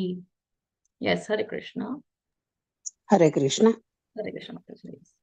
ભગવત ભક્તિમાં જોડાયા વિના કેવળ સમગ્ર કર્મોનો પરિત્યાગ કરવા માત્રથી કોઈ મનુષ્ય સુખી થઈ શકતો નથી, પરંતુ ભક્તિરસ સેવામાં પરોવાયેલો વિચારશીલ મનુષ્ય પરમેશ્વરને તરત જ પ્રાપ્ત કરે છે. હરે કૃષ્ણ. હરે કૃષ્ણ. એટલું સરસ કીધું છે, કેમ? કારણ કે જે સંન્યાસ પણ લે છે, પણ ત્યાં કોઈ એન્ગેજમેન્ટ નથી, તો ત્યાં કોઈ કાર્ય નથી. તમને કોઈ કહે કે હવે તમે એક રૂમમાં બેસી જાઓ, તમે આંખ બંધ કરીને મેડિટેટ કરો, તમે કેટલી વાર સુધી તમે મેડિટેશન કરશો? કેટલી વખત સુધી તમે આંખ બંધ કરીને બેઠા રહેશો એક જ જગ્યામાં? પછી તો તમને કંઈક તો કાર્ય કરવું પડશે. તો એટલે એમાં આનંદ નથી, કારણ કે તમે ભગવાન સાથે ડાયરેક્ટ જોડાતા નથી. જ્યારે આપણે ભક્તિમાં કાર્ય કરે છે, ત્યારે આપણે ભગવાનની ભક્તિ કરે છે, તો આપણે ભગવાન સાથે એક રિલેશનશિપ બનાવે છે. આપણે ભગવાનની વ્યક્તિની જેમ આપણે પૂજા કરે છે, કે ભગવાન આપણા સ્વામી છે, કાં તો આપણે વાત્સલ્ય ભાવમાં આપણે ભક્તિ કરે છે, કાં તો આપણે મિત્રના ભાવમાં ભક્તિ કરે છે, કાં તો પ્રેમ ભાવમાં ભક્તિ કરે છે, એટલે પ્રેમ જે માધુર્ય રસમાં. તેવા અલગ અલગ રાસ છે, ને આપણે એક રિલેશનશિપ એક્સચેન્જ થાય છે ભક્તિ ભાવમાં, અને એટલે એમાં આનંદ હોય છે. તમે જ્યારે પણ જોશો ઇસ્કોન ડિવોટીઝ, અહીંયા તમે ચિત્ર દેખાય છે, હંમેશા હરે કૃષ્ણ કૃષ્ણ કૃષ્ણ હરે હરે, હરે રામ રામ રામ હરે હરે કીર્તન ગાયકાને એકદમ આનંદિત હોય છે. અને એ એકચ્યુઅલ આનંદ છે, એમાંથી કે ફેક છે. તમે કેટલી વાર સુધી ફેક પણ કરી શકશો, પણ આ એકદમ રિયલ અંદરથી આનંદિત હોય છે. કેમ? કારણ કે કૃષ્ણ ભાવનામાં એ લોકો આ બધી ભક્તિ કરી રહે છે, તો એ લોકો ઓલરેડી એકદમ શાંતિમાં પામી ગયા છે, ને એકદમ એ લોકોને રસ આવે છે, એને આનંદ આવે છે. અને જ્યારે આ લોકો કેમ આવી રીતે ગલી ગલીઓમાં હરિનામનું સંકીર્તનનું પ્રચાર કરે છે, કારણ કે એમને તો સુકૃતિ મળે છે, પણ બીજા બધા જેને કૃષ્ણ ખબર નથી શું છે, કે કૃષ્ણ કોન્શિયસ નથી, એ લોકોને પણ સુકૃતિ થાય છે, કે એકવાર તો કૃષ્ણનું સાંભળશે, એટલીસ્ટ એક અવાજ પણ જશે, તો પણ એ લોકોને એ સુકૃતિ મળશે. જેટલા પણ પક્ષીઓ છે, પ્રાણીઓ છે, વૃક્ષ છે, ઝાડ છે, જે પણ છે, બધાને સુકૃતિ મળે છે, કારણ કે બધાના અંદર પરમાત્મા છે. અને પરમાત્માને શું જોઈએ છે? કે તમે ભક્તિ કરો. આત્માનું શું ફૂડ છે? કે આપણે ભગવાનનું નામ લઈએ, એ આત્માનું ફૂડ છે, કે આપણે ભક્તિ કરીએ અને પરમાત્મા પાસે આપણે પહોંચીએ. તો એટલે જે પણ ભક્તિભાવમાં કાર્ય કરે છે, એ હંમેશા આનંદિત હોય છે. તો એટલે કહે છે, જે આ બધા યોગીઓ હોય છે, જે ભલે તપસ્યા કરતા હોય છે, તો એ તપસ્યા પણ કેમ કરે છે? એ સિદ્ધિ પામવા માટે કરે છે. ત્યાં પણ કંઈ ભગવાન સાથે કંઈ એક્સચેન્જ નથી, ભગવાન સાથે કંઈ રિલેશન જોડાતું નથી. એ લોકો બ્રહ્મ જ્યોતિર સુધી પણ પહોંચી જશે, પણ તોય એ લાઇટ છે, પણ એમાં પણ કઈ એન્ગેજમેન્ટ નથી, તમે કઈ એક્ટિવિટી નથી કરી શકતા, કે ભગવાનને આપણે પ્રસન્ન નથી કરી શકતા એમાં. એનાથી પણ આપણે આગળ જાય છે તો આપણને પરમાત્માના દર્શન થાય છે. અને જયારે આપણે પરમાત્માને પણ આપણે આગળ ભક્તિ કરે છે તો આપણને ભગવાનના દર્શન થાય છે, તો આપણે ભગવાનના ધામે જઈ શકશું. એટલે કહે છે કે બ્રહ્મ જ્યોતિર્થી પણ તમે પાછા નીચે પડી શકો, કારણ કે કઈ એન્ગેજમેન્ટ નથી. તો જયારે લેવલ 2 માં આવશો ત્યારે આ બધું આગળ સમજાશે કે 5 પ્રકારની મુક્તિ છે. પછી 7મો શ્લોક. યોગ યુક્તો વિશુદ્ધાત્મા વિજિતાત્મા જીતેન્દ્રિય સર્વભૂતાત્મા ભૂતાત્મા કુર્વન્નપી ન લિપ્યતે. હરે કૃષ્ણ. યસ, કોને લેવો છે અનુવાદ? હરે કૃષ્ણ. Yes, જે મનુષ્ય ભક્તિ ભાવે કર્મ કરે છે તે વિશુદ્ધ આત્મા છે, અને જે પોતાના મન તથા ઇન્દ્રિયોને વશમાં રાખી શકે છે તે સૌને પ્રિય હોય છે, અને આ બધા જીવો તેને પ્રિય હોય છે. એવો મનુષ્ય હંમેશા કાર્યરત રહેતો હોવા છતાં કદાપી લિપ્ત થતો નથી. હરે હરે કૃષ્ણ. થેન્ક યુ માતાજી. તો અહીંયા શું કહે છે કે જે ભક્તિભાવમાં કાર્ય કરે છે તો એ એકદમ શુદ્ધ આત્મા હોય છે, વિશુદ્ધ આત્મા હોય છે, અને એનું મન ઇન્દ્રિય બધું કાબુમાં હોય છે, અને એ બધાને પ્રિય હોય છે, અને બધા પણ એને પ્રિય હોય છે. અને ભલે કાર્ય પણ કરતો હશે પણ એ કાર્યમાં અટેચ નથી, કે મૂંઝવાતો નથી. એ કાર્ય કરે છે, ભક્તિભાવમાં કાર્ય કરે છે, એમાં કઈ એને મૂંઝવણ થતી નથી, એ લિપ્ત થતું નથી. તો અહીંયા દેખાય છે જે ડિવોટીઝ છે આવી રીતે પ્રસાદ વોલેન્ટિયર આપણી સેવા કરે છે, કે બીજા બધાને પ્રસાદ આપી રહ્યા છે. પછી બ્રાહ્મણ્યાધાય કર્માણી સંગમ ત્યક્ત્વા કરોતિ યઃ લિપ્યતે ન સ પાપેન પદ્મપત્રમ મિવાંભસા. યસ, કોણ લેવું છે? હરે કૃષ્ણ.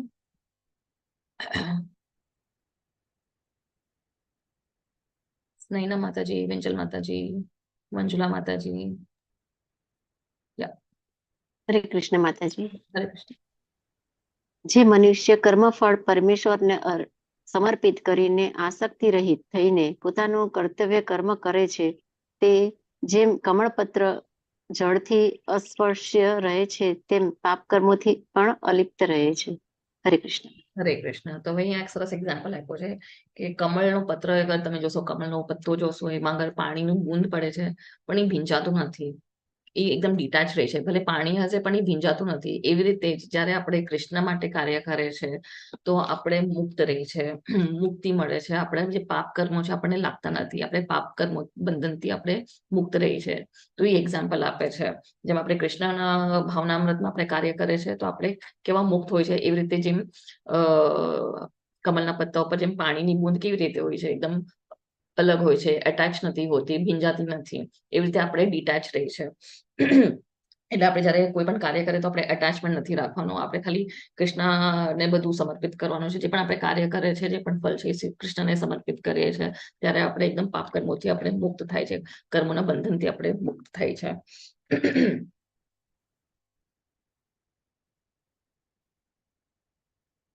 તો હવે અહીંયા કહે છે કે આ જગતમાં રહીને વ્યક્તિ પોતાના ફરજ કેવી રીતે નિભાવી શકે. હવે આપણે જોબ કરતા હોય છે પણ કંઈક કાર્ય કરતા હોય છે તો એ તો કરવું જ પડશે.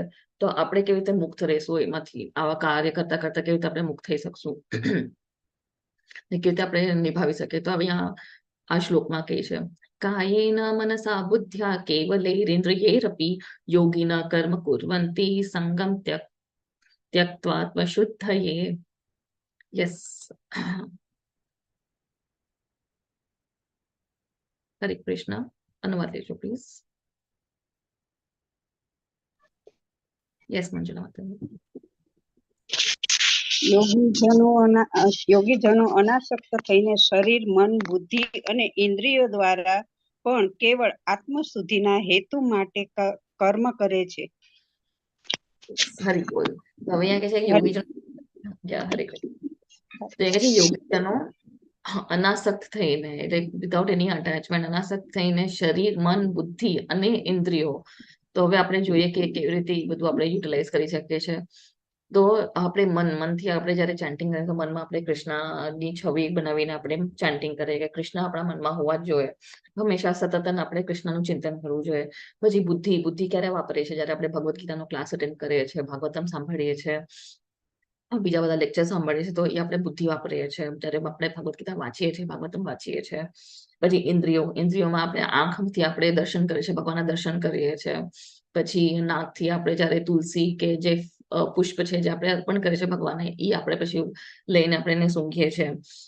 પછી જે આપણા કાન છે, તો કાનથી આપણે કીર્તન સાંભળીએ છીએ, કૃષ્ણની કથા સાંભળીએ છીએ. તમે આ ક્લાસીસ સાંભળો છો તો એ બધું શ્રવણન જે આપણે કહીએ છીએ એ કાનથી આપણે યુઝ કરીએ છીએ. જીભથી આપણે કૃષ્ણ કથા બોલીએ છીએ, આપણે હરે કૃષ્ણ મહામંત્રનો જાપ કરીએ છીએ, આપણે પ્રસાદ ગ્રહણ કરીએ છીએ અને કૃષ્ણ કથા પણ બોલીએ છીએ કે કીર્તન કરીએ છીએ. તો એ બધું જીભ આપણે યુઝ કરીએ, આપણે ઈ યુઝ કરીએ છીએ. હાથથી આપણે પ્રસાદ બનાવીએ છીએ, આરતી કરીએ છીએ, પૂજા કરીએ છીએ, વસ્ત્ર બનાવે છે, પુષ્પ અર્પણ કરે છે, તો આપણા હાથ એમાં યુઝ થાય છે. પગથી આપણે ધામ જાય છે, મંદિર જાય છે. તો આપણા બધા ઇન્દ્રિયો જયારે આપણે બધું ઇન્દ્રિયો આપણે કૃષ્ણ માટે યુઝ કરે છે, તો એ આપણે આપણે કંટ્રોલ કરે છે, ઇન્દ્રિય કંટ્રોલ કરે છે અને ભક્તિ ભાવમાં આપણે કાર્ય કરે છે. અને પછી આવી રીતે મન, બુદ્ધિ અને આપણા શબ્દ, માઇન્ડ, એ આપણે એવી રીતે યુઝ કરે છે અને ઇન્દ્રિયો પણ. તો આવી રીતે યોગી બધું અટેચમેન્ટથી દૂર થાય છે. જયારે આપણે બધું કૃષ્ણ માટે કરીએ છીએ તો આપણે બધા જે આ ભૌતિક અટેચમેન્ટ છે એ ધીરે ધીરે દૂર થતા જાય છે.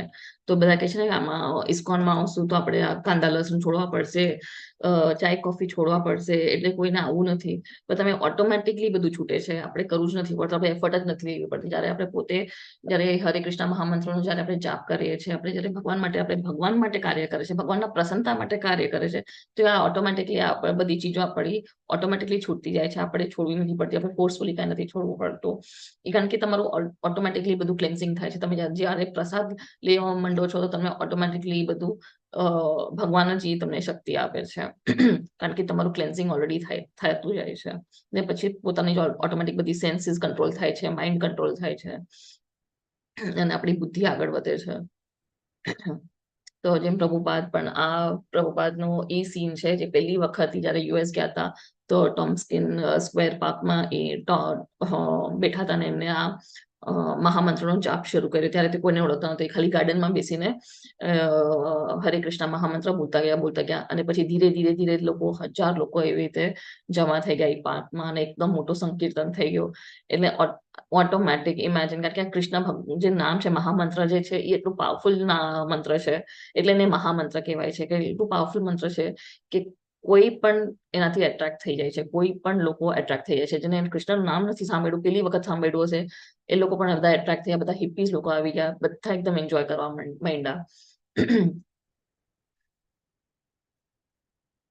પછી યુક્ત કર્મ ફલમ ત્યક્ત્વા શાંતિમ આપનોતિ નૈષ્ટિકીમ અયુક્ત કામકારેણ ફલે સક્તો નિબધ્યતે. હરે કૃષ્ણ. હરે કૃષ્ણ. ભક્તિમાં સ્થિર થયેલો મનુષ્ય પરમ શાંતિ પામે છે, કારણ કે તે પોતાના સર્વ કર્મોના ફળ મને અર્પિત કરે છે. પરંતુ જે મનુષ્ય ભગવાન સાથે સંલગ્ન હોતો નથી તથા જે પોતાના શ્રમના ફળનો લોભી છે, તે બદ્ધ થઈ જાય છે. હરે કૃષ્ણ. હરે કૃષ્ણ. થેન્ક યુ માતાજી. તો અહીંયા શું કહે છે કે જે ભગવાનની જે ભક્તિ કરે છે, જે હંમેશા ભગવાનના જ મનમાં ભગવાનનું ચિંતન કરીએ છે અને એકદમ ભગવાનમાં જ સ્થિર હોય છે, તો એને પરમ શાંતિ પામે છે. અને એને સર્વ જે કર્મના ફળ એ બધા ભગવાનને અર્પિત કરે છે. પણ જે મનુષ્ય પોતાના ઇન્દ્રિય તૃપ્તિ માટે કાર્ય કરે છે, તો એ હંમેશા બદ્ધ થઈ જાય છે, એ હંમેશા ફસાયેલો હોય છે. તો અહીંયા 2 ચિત્ર આપ્યા છે. તો આ છે અદ્વૈતાચાર્ય, જે આપણે પંચતત્વ જોયા હતા, શ્રી કૃષ્ણ ચૈતન્ય, પછી નિત્યાનંદ પ્રભુ, અદ્વૈતાચાર્ય. તો આ અદ્વૈતાચાર્ય કોણ છે? હરિહરા, જે શિવજી અને વિષ્ણુજીના કોમ્બિનેશન છે, એ અદ્વૈતાચાર્ય છે. તો એમને આ બધું જોયું. 500 વર્ષ પહેલાની વાત છે. એ આવ્યા હતા ત્યારે એમને જોયું કે કોઈ ભગવાનનું નામ લેતું નથી, બધા દુષ્કાર્યો કરે છે, કોઈ ભક્તિ કરી નથી રહ્યો, બધા એકદમ દુષ્કર્મ કરી રહ્યા છે, પાપ કર્મો કરી રહ્યા છે. તો એમને એકદમ દુઃખી થઈ ગયા. તો એમને ભગવાનની ભક્તિ કરવા માંડી ગયા. 13 મહિના સુધી એમને તપસ્યા કરી. એમને શું કર્યું? શાલિગ્રામ શિલા હતી. શાલિગ્રામ શિલા એટલે સાક્ષાત ભગવાન જ છે. શાલિગ્રામ એ ભગવાન જ છે. તો એમના ઉપર ગંગાજળ, તુલસી પત્તા એટલે 13 મહિના સુધી એમને તપસ્યા કરી, રોતા રોતા પૂજા કરતા હતા કે ભગવાન તમે આવો, ભગવાન તમે આવો, ભક્તિ શીખડાવો આ લોકોને, બધા લોકો પતિ જીવ થઈ ગયા છે, તમે આવીને આ લોકોનો ઉદ્ધાર કરો, એમ કરો. એ રીતે રોતા ગયા ને ભગવાનની ભક્તિ કરતા ગયા. અને 13 મહિના પછી સ્વયં કોણ આવે છે? તો ચૈતન્ય મહાપ્રભુ પ્રકટ થાય છે. ચૈતન્ય મહાપ્રભુ પર આવ્યા છે. અને ચૈતન્ય મહાપ્રભુ કોણ છે? તો ચૈતન્ય, એક સેકન્ડ, હરે કૃષ્ણ. હા, ચૈતન્ય મહાપ્રભુ સ્વયં કૃષ્ણ ભગવાન છે, જે રાધારાણીનું મૂળ લઈને આવ્યા હતા. તો જેવા એ પ્રકટ થાય છે એ દિવસે અદ્વૈતાચાર્ય શ્લોક બોલે છે, નમો બ્રહ્મણાય દેવય ગો બ્રહ્મણ હિતાય ચ જગત હિતાય કૃષ્ણય ગોવિંદાય નમો નમઃ. એટલે એ ખબર છે એમને કે એ કૃષ્ણ જ છે. તો એ કહે છે જે આ જે બ્રાહ્મણ જે છે જેમને જન્મ લીધો છે એ બીજું કોઈ નથી, એ શ્રી કૃષ્ણ જ છે. જેને ગૌ એટલે ગૌ ગાય, તો કે ગૌ માતાના જે હિતકારી છે, જે બ્રાહ્મણોના હિતકારી છે, તો એ સ્વયં કોણ છે? એ સ્વયં કૃષ્ણ છે, એ ગોવિંદા જ છે. તો એમને હું નમન કરું છું. આ મંત્રનો એ મતલબ છે. તો જયારે આપણે ભોગ જયારે ધરાવીએ છીએ ત્યારે એમાં આ મંત્ર પણ 3 વાર બોલીએ છીએ. અને પછી અહીંયા નીચે કોણ છે? તો એ બધા એમને શું કર્યું હતું? એમને આ બધા કાર્યો ખાલી ભગવાનના ધ્યાનમાં કર્યું હતું કે ભગવાન આવીને બીજાનો ઉદ્ધાર કરે. તો જે જ્ઞાની હોય છે, જે ગુરુ હોય છે, એ કેવા કાર્ય કરે છે કે બીજાનો ઉદ્ધાર થાય એના માટે એ એવા કાર્ય કરે છે. પોતા માટે નહીં, કે બીજાનો ઉદ્ધાર થાય એવું માર્ગદર્શન દેખાડે છે. એને ગુરુ કહેવાય છે. અને અહીંયા શું છે? અહીંયા માણસ પોતે એન્જોય કરી રહ્યો છે, દારૂ પી રહ્યો છે, નોનવેજ ખાઈ રહ્યો છે. તો એની પ્રવૃત્તિ શું થવાની છે આગળ જઈને? એ રીતે સુવર જ બનવાનું છે, કારણ કે સુવર પણ આવું જ કચરો જ ખાવાનો છે. તો એને એવી યોની મળશે અને એવી રીતે જ બંધાય તો જશે, 84 લાખ યોનીઓમાં જ ફરતો રહેશે. યસ. હવે સર્વકર્માણિ મનસા સંન્યાસસ્તે સુખમ વશી નવદ્વારે પુરે દેહી નૈવ કુર્વન્ન કારયન. હરે કૃષ્ણ.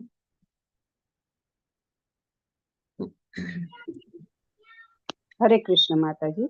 હરે કૃષ્ણ. જ્યારે દેહધારી જીવાત્મા પોતાની પ્રકૃતિને વશમાં કરી લે છે અને મનથી બધા કર્મોનો પરિત્યાગ કરે છે, ત્યારે તે 9 દ્વાર વાળા નગર યાને ભૌતિક શરીરમાં કશું કર્યા કે કરાવ્યા વગર સુખપૂર્વક રહે છે. હરે કૃષ્ણ માતાજી. હરે કૃષ્ણ. થેન્ક યુ માતાજી. યસ. તો જ્યારે આપણે બધું કંટ્રોલ કરે છે, આપણું નેચર કંટ્રોલ કરે છે, આપણું મેન્ટલી આપણે બધું ત્યાગ કરી નાખે છે, બધી ભૌતિક ચીજોનું. આપણે જ્યારે ઇન્દ્રિય બધું કંટ્રોલમાં આવી જાય છે, સેન્સ કંટ્રોલ આવી જાય છે, તો ત્યારે શું થાય છે? તો આ 9 દ્વાર આપણા જે છે એ એકદમ સેલ્ફ એલિમિનેટ થઈ જાય છે, એ સ્વયં પ્રકાશિત થઈ જાય છે. તો આ 9 દ્વાર એટલે શું છે?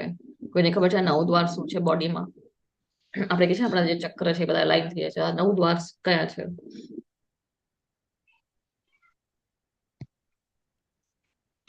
હરે કૃષ્ણ માતાજી. 2 આંખ, હા, નાક, નસકોરા, 2 કાન, મુખ અને ગુદા. બધાને જનેન્દ્રિય. Thank you. હરી બોલ માતાજી. થેન્ક યુ માતાજી. યસ. તો હરે કૃષ્ણ. હરે કૃષ્ણ. તો આ બધા 9 દ્વાર છે. 2 આંખ, 2 નાક, 2 કાન, મોઢું અને ગુદા અને જનેન્દ્રિય. તો હવે અહીંયા કહે છે જ્ઞાનેન તુ પ્રજ્ઞાનમ યેષામ નાશિતમાત્મનઃ તેષામ આદિત્યવજ્ઞાનમ પ્રકાશયતિ તત્પરમ. હરે કૃષ્ણ.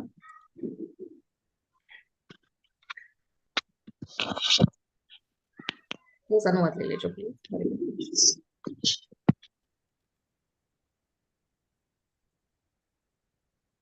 હરે કૃષ્ણ માતાજી. હરે કૃષ્ણ.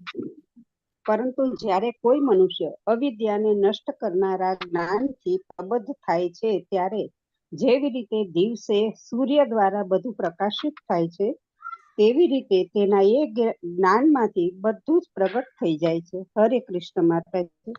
હરે કૃષ્ણ. Thank you. યસ. તો અહીંયા શું કહે છે કે જ્યારે આપણે જ્ઞાન મળે છે, તો આપણે જ્ઞાન મળે છે તો ત્યારે શું થાય છે?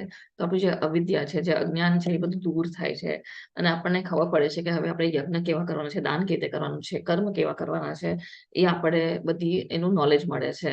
તો તો એ કેવી રીતે એનું અહીંયા શું એક્ઝામ્પલ આપ્યું છે કે જેમ સૂર્ય દિવસમાં કેવી રીતે પ્રકાશિત થાય છે, તો જ્ઞાનથી આપણે પણ પ્રકાશિત થાય છે, આપણને પણ એન્લાઇટમેન્ટ મળે છે અને આપણું જે અવિદ્યા છે એ નષ્ટ થાય છે.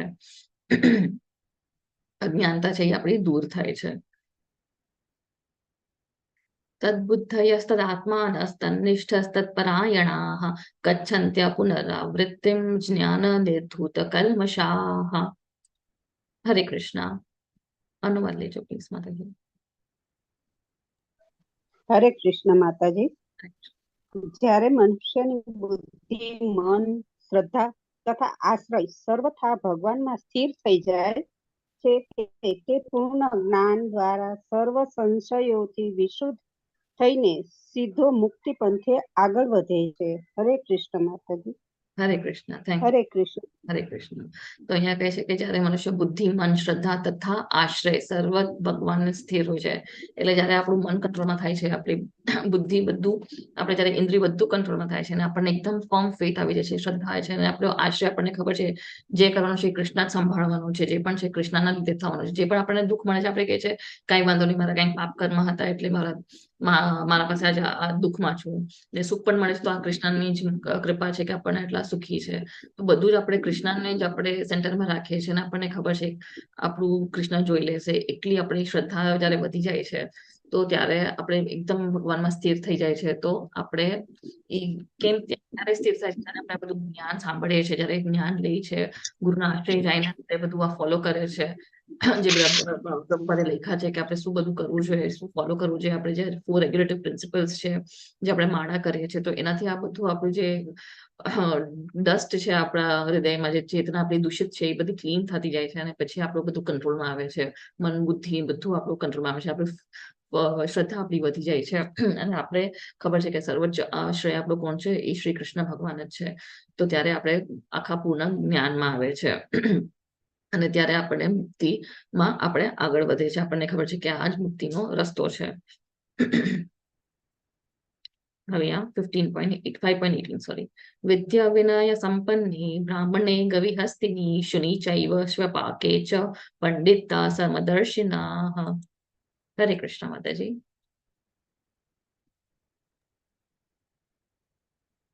યસ, અનમ્યુટ કરજો. હરે કૃષ્ણ માતાજી. વિનમ્ર સાધુઓ તેમના યથાર્થ જ્ઞાનના પ્રતાપે વિદ્વાન તથા વિનયી બ્રાહ્મણોને ગાય, હાથી, કૂતરા તથા ચંડાળને સમાન દ્રષ્ટિથી જુએ છે. હરે કૃષ્ણ. થેન્ક યુ માતાજી. હા, તો અહીંયા શું કહે છે કે પંડિતા સમદર્શના. પંડિતા એટલે કોણ? પંડિતા એટલે જે જ્ઞાની છે, જેને જ્ઞાન છે, ભગવાનનું જ્ઞાન છે, પરમ સત્યનું જ્ઞાન છે, એ વિનમ્ર સાધુ છે. તો એના જ્ઞાનથી એને બધાને સમાન દ્રષ્ટિથી જોઈ છે. સમાન બધા એટલે કોણ છે? બધા આપણે ફોટા જોઈએ છે, એક કૂતરો છે, ગાય છે, બ્રાહ્મણ છે, હાથી છે, હાથીને ચલાવવાળો મરુદ છે અને એક ચંડાળ. ચંડાળ એટલે જે કૂતરો ખાય છે એને ચંડાળ કહેવાય છે. તો એ બધાને એ જે છે સાધુ, એ બધાને સમાન દ્રષ્ટિથી જોઈ છે. કેમ એ સમાન દ્રષ્ટિથી જોઈ છે? કારણ કે બધાના અંદર એમને પરમાત્મા દેખાય છે, એમને ખબર છે કે બધાના અંદર પરમાત્મા વસેલા છે. તો અહીંયા તમને ફોટામાં દેખાય છે કૂતરાના અંદર, અહીંયા ગાયના અંદર, બ્રાહ્મણના અંદર, હાથીના અંદર, બધાના અંદર આમ પરમાત્મા વસેલા છે, પોતાના અંદર પરમાત્મા છે. તો એટલે જયારે આપણને આ જ્ઞાન મળે છે 5.18 આપણે જયારે વાંચીએ છીએ કે બધાના અંદર પરમાત્મા છે, તો હવે આપણને ખબર છે કે હવે આપણે કીડીમાં પણ એક પરમાત્મા છે, બ્રહ્માજીમાં પણ પરમાત્મા છે, એટલે મોટાથી મોટા પશુમાં પણ પરમાત્મા છે અને નાનાથી નાના જીવમાં પણ પરમાત્મા છે. તો એટલે જયારે હવે બીજી વાર આપણે વિચારશું કે માખી આવે છે કે મચ્છર આવે છે, તો આપણે મારું પેલા 10 વાર વિચારશું કે એમાં પણ પરમાત્મા છે, કે આપણે બીજાને હાનિ ના પહોંચાવે કે હિંસા ના કરીએ. તો આ જે જ્ઞાની છે એ બધાને સમાન દર્શનથી જોઈ છે, સમાન દ્રષ્ટિથી જોઈ છે.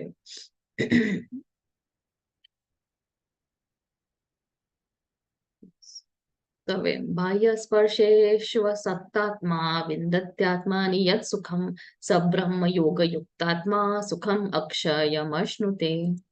હરે કૃષ્ણ. અનમ્યુટ કરજો. હરે કૃષ્ણ. હરે કૃષ્ણ માતાજી.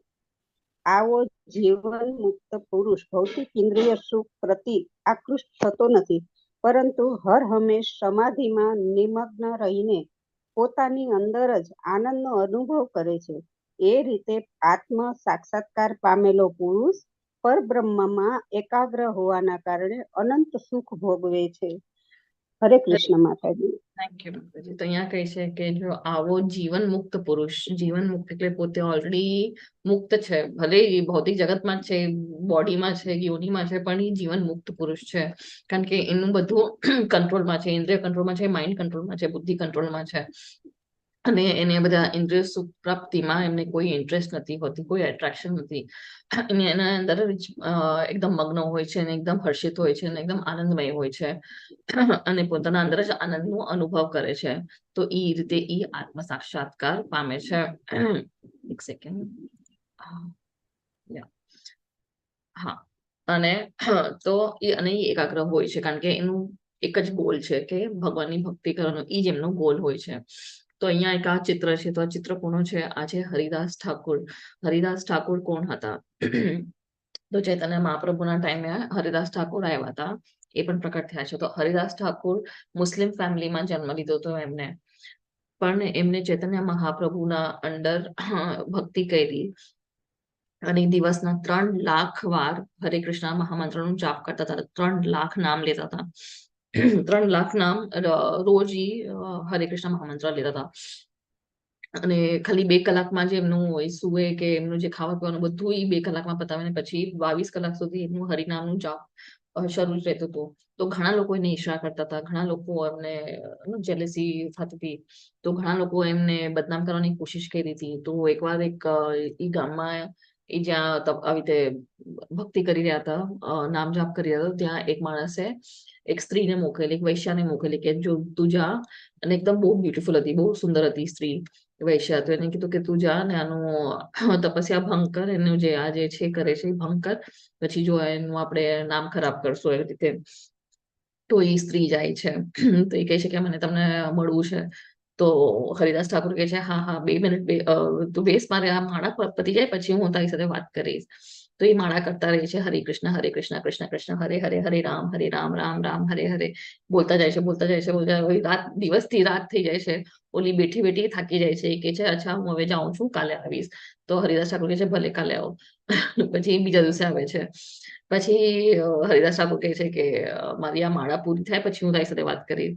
પછી માળા કરતા રહે છે, કરતા રહે છે. ઓલી પણ બેઠે બેઠે પાછી બોર થઈ જાય છે, કે છે હવે હું કાલે આવીશ.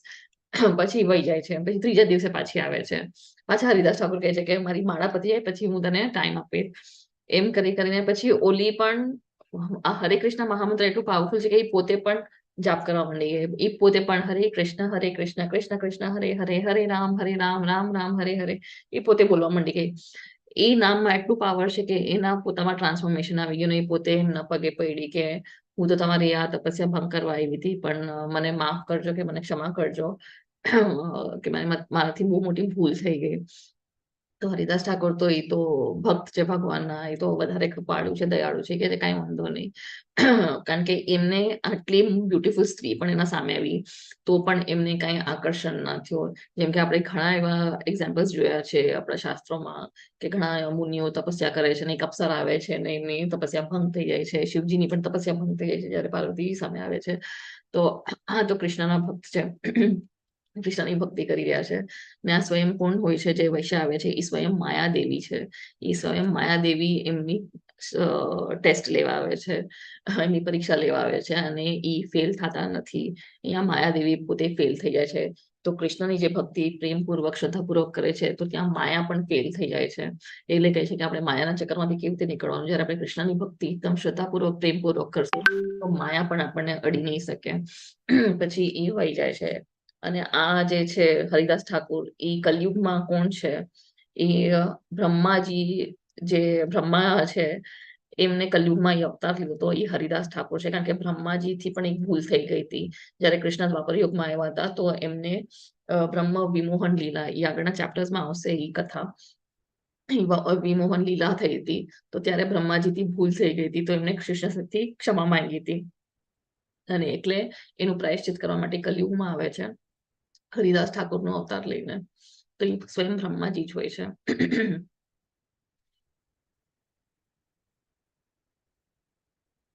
હવે 5.22 ये हि संस्पर्शजा भोगा दुःखयोनय एव ते आद्यन्तवन्त कौन्तेय न तेषु रमते बुधः. हरे कृष्ण. अनम्यूट करજો પ્લીઝ. હરે કૃષ્ણ માતાજી. બુદ્ધિશાળી મનુષ્ય ભૌતિક ઇન્દ્રિયોના સંસર્ગથી ઉત્પન્ન થનારા સુખોપભોગમાં રસ લેતો નથી, કારણ કે તે દુઃખના મૂળ કારણરૂપ બની રહે છે. હે કુંતેય, આવા સુખોનો આદિ તથા અંત હોય છે, તેથી સુજ્ઞ મનુષ્ય તેમાં આનંદ લેતો નથી. હરે કૃષ્ણ માતાજી. હરે કૃષ્ણ. થેન્ક યુ માતાજી. તો અહીંયા કહે છે બુદ્ધિશાળી મનુષ્ય. બુદ્ધિશાળી એટલે એ નહીં કે આ ભૌતિક જગતનું જ્ઞાન લેવા કે ભૌતિક વિદ્યા લીધી એમાં બુદ્ધિશાળી નહીં. જેને ભગવાનનું જ્ઞાન ખબર છે, જેને સાચું જ્ઞાન ખબર છે, એ બુદ્ધિશાળી મનુષ્ય. એ ભૌતિક ઇન્દ્રિયોના જે બધા જે છે એનાથી એમને કઈ એટ્રેક્શન થતું નથી. એના એ સુખથી એને કઈ મતલબ નથી. એમને ખબર છે કે આ સુખનો અંત પણ છે અને એમાં દુઃખ પણ આવવાનું છે. અને કોઈ દિવસ આનું જે છે એ હમણાં આપણને સારું લાગશે, આપણે નેટફ્લિક્સ જોશું, પિક્ચર જોવા જશું, 3 કલાકની પિક્ચર જોશું ત્યારે આપણને મજા આવશે. પછી 3 કલાક પછી શું પાછા આપણે બોર થઈ જવાના છે. આટલી બધું નેટફ્લિક્સ છે આજકાલ, એટલી સિરિયલો છે, ટીવી સિરિયલો છે, ઘણી બધી ચીજો છે. પણ કેટલી વાર સુધી તમે વારંવાર કરતા રહેશો, તમને ક્યારેક ક્યારેક એ બોર થવાનો છે. એ બધી ટેમ્પરરી પ્લેઝર્સ કહેવાય છે. એ બધી ટેમ્પરરી આપણને આનંદ આવે છે. તો જે બુદ્ધિશાળી છે એને એ બધી આ ટેમ્પરરી પ્લેઝર્સ ને એમાં કોઈ ઇન્ટરેસ્ટ નથી. અને ઇન્દ્રિય તૃપ્તિમાં એમને કોઈ ઇન્ટરેસ્ટ નથી, કારણ કે એને જાણે છે કે આ બધી ચીજોનું અંત છે અને શરૂઆત પણ છે. તો અહીંયા એક એક્ઝામ્પલ છે. પ્રભુપાદ જયારે કોલેજમાં હતા, તો કોલેજ યંગ હતા ત્યારે એમના ફ્રેન્ડ કહે છે ચાલ આપણે પિક્ચર જોવા જઈએ. હવે જે કોલેજમાં હોય આપણે તો પિક્ચર જોવાનો તો ત્યારે બહુ બધાને શોખ જ હશે. તો પ્રભુપાદ કે ના ના મને કઈ ટાઈમ વેસ્ટ નથી કરવો. પ્રભુપાદ ત્યારથી એટલા એકદમ કંટ્રોલ્ડ હતા, એમના સેન્સ કંટ્રોલ, કે એમને તો ભક્તિ નાનપણથી કરી છે. તો એ કે ના ના મને આ બધી ફાલતુ ચીજમાં નથી ઇન્ટરેસ્ટ. એમના ફ્રેન્ડ એને ખેંચી લઈ ગયા, એને એમનો હાથ પકડીને લઈ ગયા અને ટેક્સીનો દરવાજો ખોલ્યો. પછી એમનો ફ્રેન્ડ અંદર બેઠો. જેવો એનો ફ્રેન્ડ અંદર બેઠો, પ્રભુપાદે દરવાજો બંધ કર્યો ને પોતે ભાગી ગયા. કારણ કે એ ભાગી ગયા કે મારે પિક્ચર જોવી જ નથી. એટલે એ એટલા સેલ્ફ કંટ્રોલ હતા, કારણ કે એમને ખબર છે કે આ બધી ચીજોનો કઈ મતલબ નથી, એમાં કઈ પ્લેઝર નથી. અને જયારે પણ પ્રભુપાદ એમના ફ્રી ટાઈમમાં હોય એ હંમેશા ભગવદ્ ગીતા જ વાંચતા હતા અને ભગવદ્ ગીતાની જ વાતો કરતા હતા, કૃષ્ણ ભગવાનની જ વાતો કરતા હતા. એમના ફ્રેન્ડ, તમે શ્રીલા પ્રભુપાદની લીલામૃત વાંચો, એમાં બધા બધું લખેલું છે કે એમના જે નેબર્સ હતા, કે એમના જે પડોશી હતા, ક્યારે કોઈક આવે મળવા તો એમના સાથે કોઈ પણ વાત કરે એ સીધું ભગવદ્ ગીતાના શ્લોક લઈ આવે, કંઈક શાસ્ત્રનું કોટેશન લઈ આવે. એટલે એવી રીતે જ વાતો કરતા હતા કે એમાં ફિલોસોફી આવી જ જાય, ભગવદ્ ગીતા આવી જ જાય. કારણ કે એમનું આખું સેન્ટર જ કૃષ્ણ હતું પ્રભુપાદનું. તો અહીંયા આપણને દેખાય છે કે આ બધા જે અલગ અલગ જીવ છે, તો અહીંયા તમે જીવાત જો છો, એમને ખબર છે કે આ લાઇટમાં આપણે જાસુ ચોટી જશું તો આપણે મરવાના છે, તો પણ એ જીવાત લાઇટ આગળ જ જાય છે. આ જે ભમરી છે એને ખબર છે કે કમલના ફૂલ આગળ જાય તો એ કમલ લઈને અંદર લઈ લેશે, તો પણ એ જાય છે. અહીંયા માછલી છે, એને ખબર છે કે અહીંયા હું ફસાઈ જઈશ તો પણ એ જાય છે. તો આપણે પણ આ ભૌતિક જગતમાં આપણને ખબર છે કે આપણે અહીંયા ફસાઈ જશું, આપણે આવા કાર્ય કરશું કે આપણે બીજી આવી યોની મળશે ને આપણે પાછા દુઃખ ભોગવશું, તો પણ આપણે એવા કાર્ય કરતા જાય છે. એટલે અહીંયા કહે છે કે બુદ્ધિશાળી લોકો પછી એવા ઇન્દ્રિય તૃપ્તિ જેવા કાર્યમાં ફસાતા નથી. એમને ખબર છે કે આ બધા ટેમ્પરરી પ્લેઝર્સ છે ને એમાં આપણે બંધાતા જ રહીશું. તો અહીંયા બધા ફોટામાં દેખાય છે કે આ જો એકદમ લોભી માણસ છે, એને બધા બસ પૈસા કમાવાના ઈચ્છા છે. અહીંયા જે છે વાસનામાં એકદમ લિપ્ત છે, અહીંયા મર્ડર કરે છે. તો આજે જ મેં એક વિડીયો જોયો, એટલો ખરાબ વિડીયો જોયો મેં દિવાળી વખતે, ખબર નહીં હવે કોઈ કર્યું છે. એક મુર્ગાને લઈને એના પાછળ એક સુતલી બોમ્બ જે હોય એ લગાડીને ફોડે છે. એટલે શું એમાં મજા આવે છે? ઓલો બિચારો એટલો અવાજ કરે છે પણ આ લોકો હસે છે. એટલે આવા પ્રવૃત્તિના લોકો થઈ ગયા છે કે બીજા જીવને એટલું હેરાન કરે છે, પીડા આપે છે, પણ એ લોકોને કાંઈ અસર નથી થતી. એટલે એટલા કલયુગના જીવ છે, એટલા જેમની કોન્શિયસ જ મરી ગઈ છે, એવા લોકો છે આજકાલના કલયુગમાં. તો અહીંયા જે છે આ બધા ભક્તો છે, એ લોકો તો ખાલી ભક્તિ કરે છે તો પણ આ લોકોને ઈર્ષા છે ને કેવી રીતે પોઈન્ટ આઉટ કરે છે કે આ લોકોને હેરાન કરો. તો આ બધા કલયુગના જીવ છે. પછી शक्नोति हैव यः सोढुं प्राक्शरीर विमोक्षणात् कामक्रोधोद्भवं वेगं स युक्त स सुखी नरः। हरे कृष्ण। હરે કૃષ્ણ માતાજી. જો વર્તમાન શરીરનો ત્યાગ કરતા પહેલા કોઈ મનુષ્ય ભૌતિક ઇન્દ્રિયોના આવેગોને સહન કરી શકે તથા વાસનાના અને ક્રોધના વેગને રોકી શકે તો તે યોગી છે અને તે આ જગતમાં સુખી હોય છે. હરે કૃષ્ણ માતાજી. હરે કૃષ્ણ, હરિ બોલ. થેન્ક યુ માતાજી. તો અહીંયા કહે છે કે જે વર્તમાન શરીરને ત્યાગ કરતા પહેલા કોઈ મનુષ્ય આજે ભૌતિક ઇન્દ્રિયોનું આજે છે સહન કરી શકે છે, એટલો ટોલરેટ કરી શકે છે આ બધી આપણી જે અર્જીસ હોય છે ભૌતિક ઇન્દ્રિયોની અને જે આપણે ક્રોધ અને જે વાસનામાં જે આપણે કંટ્રોલ કરી શકે છે તો એને યોગી કહેવાય છે. તો ઈ યોગી એ આ જગતમાં સુખી હોય છે. તો હવે આપણને ખબર છે આપણે દુઃખ કેમ ભોગવે છે, કારણ કે આપણી આ બે જ ચીજ માટે દુઃખ, એક તો એટેચમેન્ટ હોય છે અને કે આપણી એક્સપેક્ટેશન્સ હોય છે. એટલે આપણી જે ઈચ્છાઓ હોય છે એ આપણી પૂર્તિ થતી નથી, એટલે આપણને ગુસ્સો આવે છે. તો આ ઈચ્છા અને આજે દ્વેષ અને આજે ગુસ્સો છે, અગર એમાં આપણે કંટ્રોલ કરી શકશું, આપણી આજે ભૌતિક ઈચ્છાઓને આપણે કંટ્રોલ કરી શકશું તો આપણે સુખી થશું ને તો જ આપણને આપણે યોગી કહેવાશું. પછી આગળ યોંત સુખોંતર આરામસ તથાંતર જ્યોતિરેવ યઃ સ યોગી બ્રહ્મ નિર્વાણમ બ્રહ્મ ભૂતોધિગચ્છતિ. યસ, હરે કૃષ્ણ માતાજી.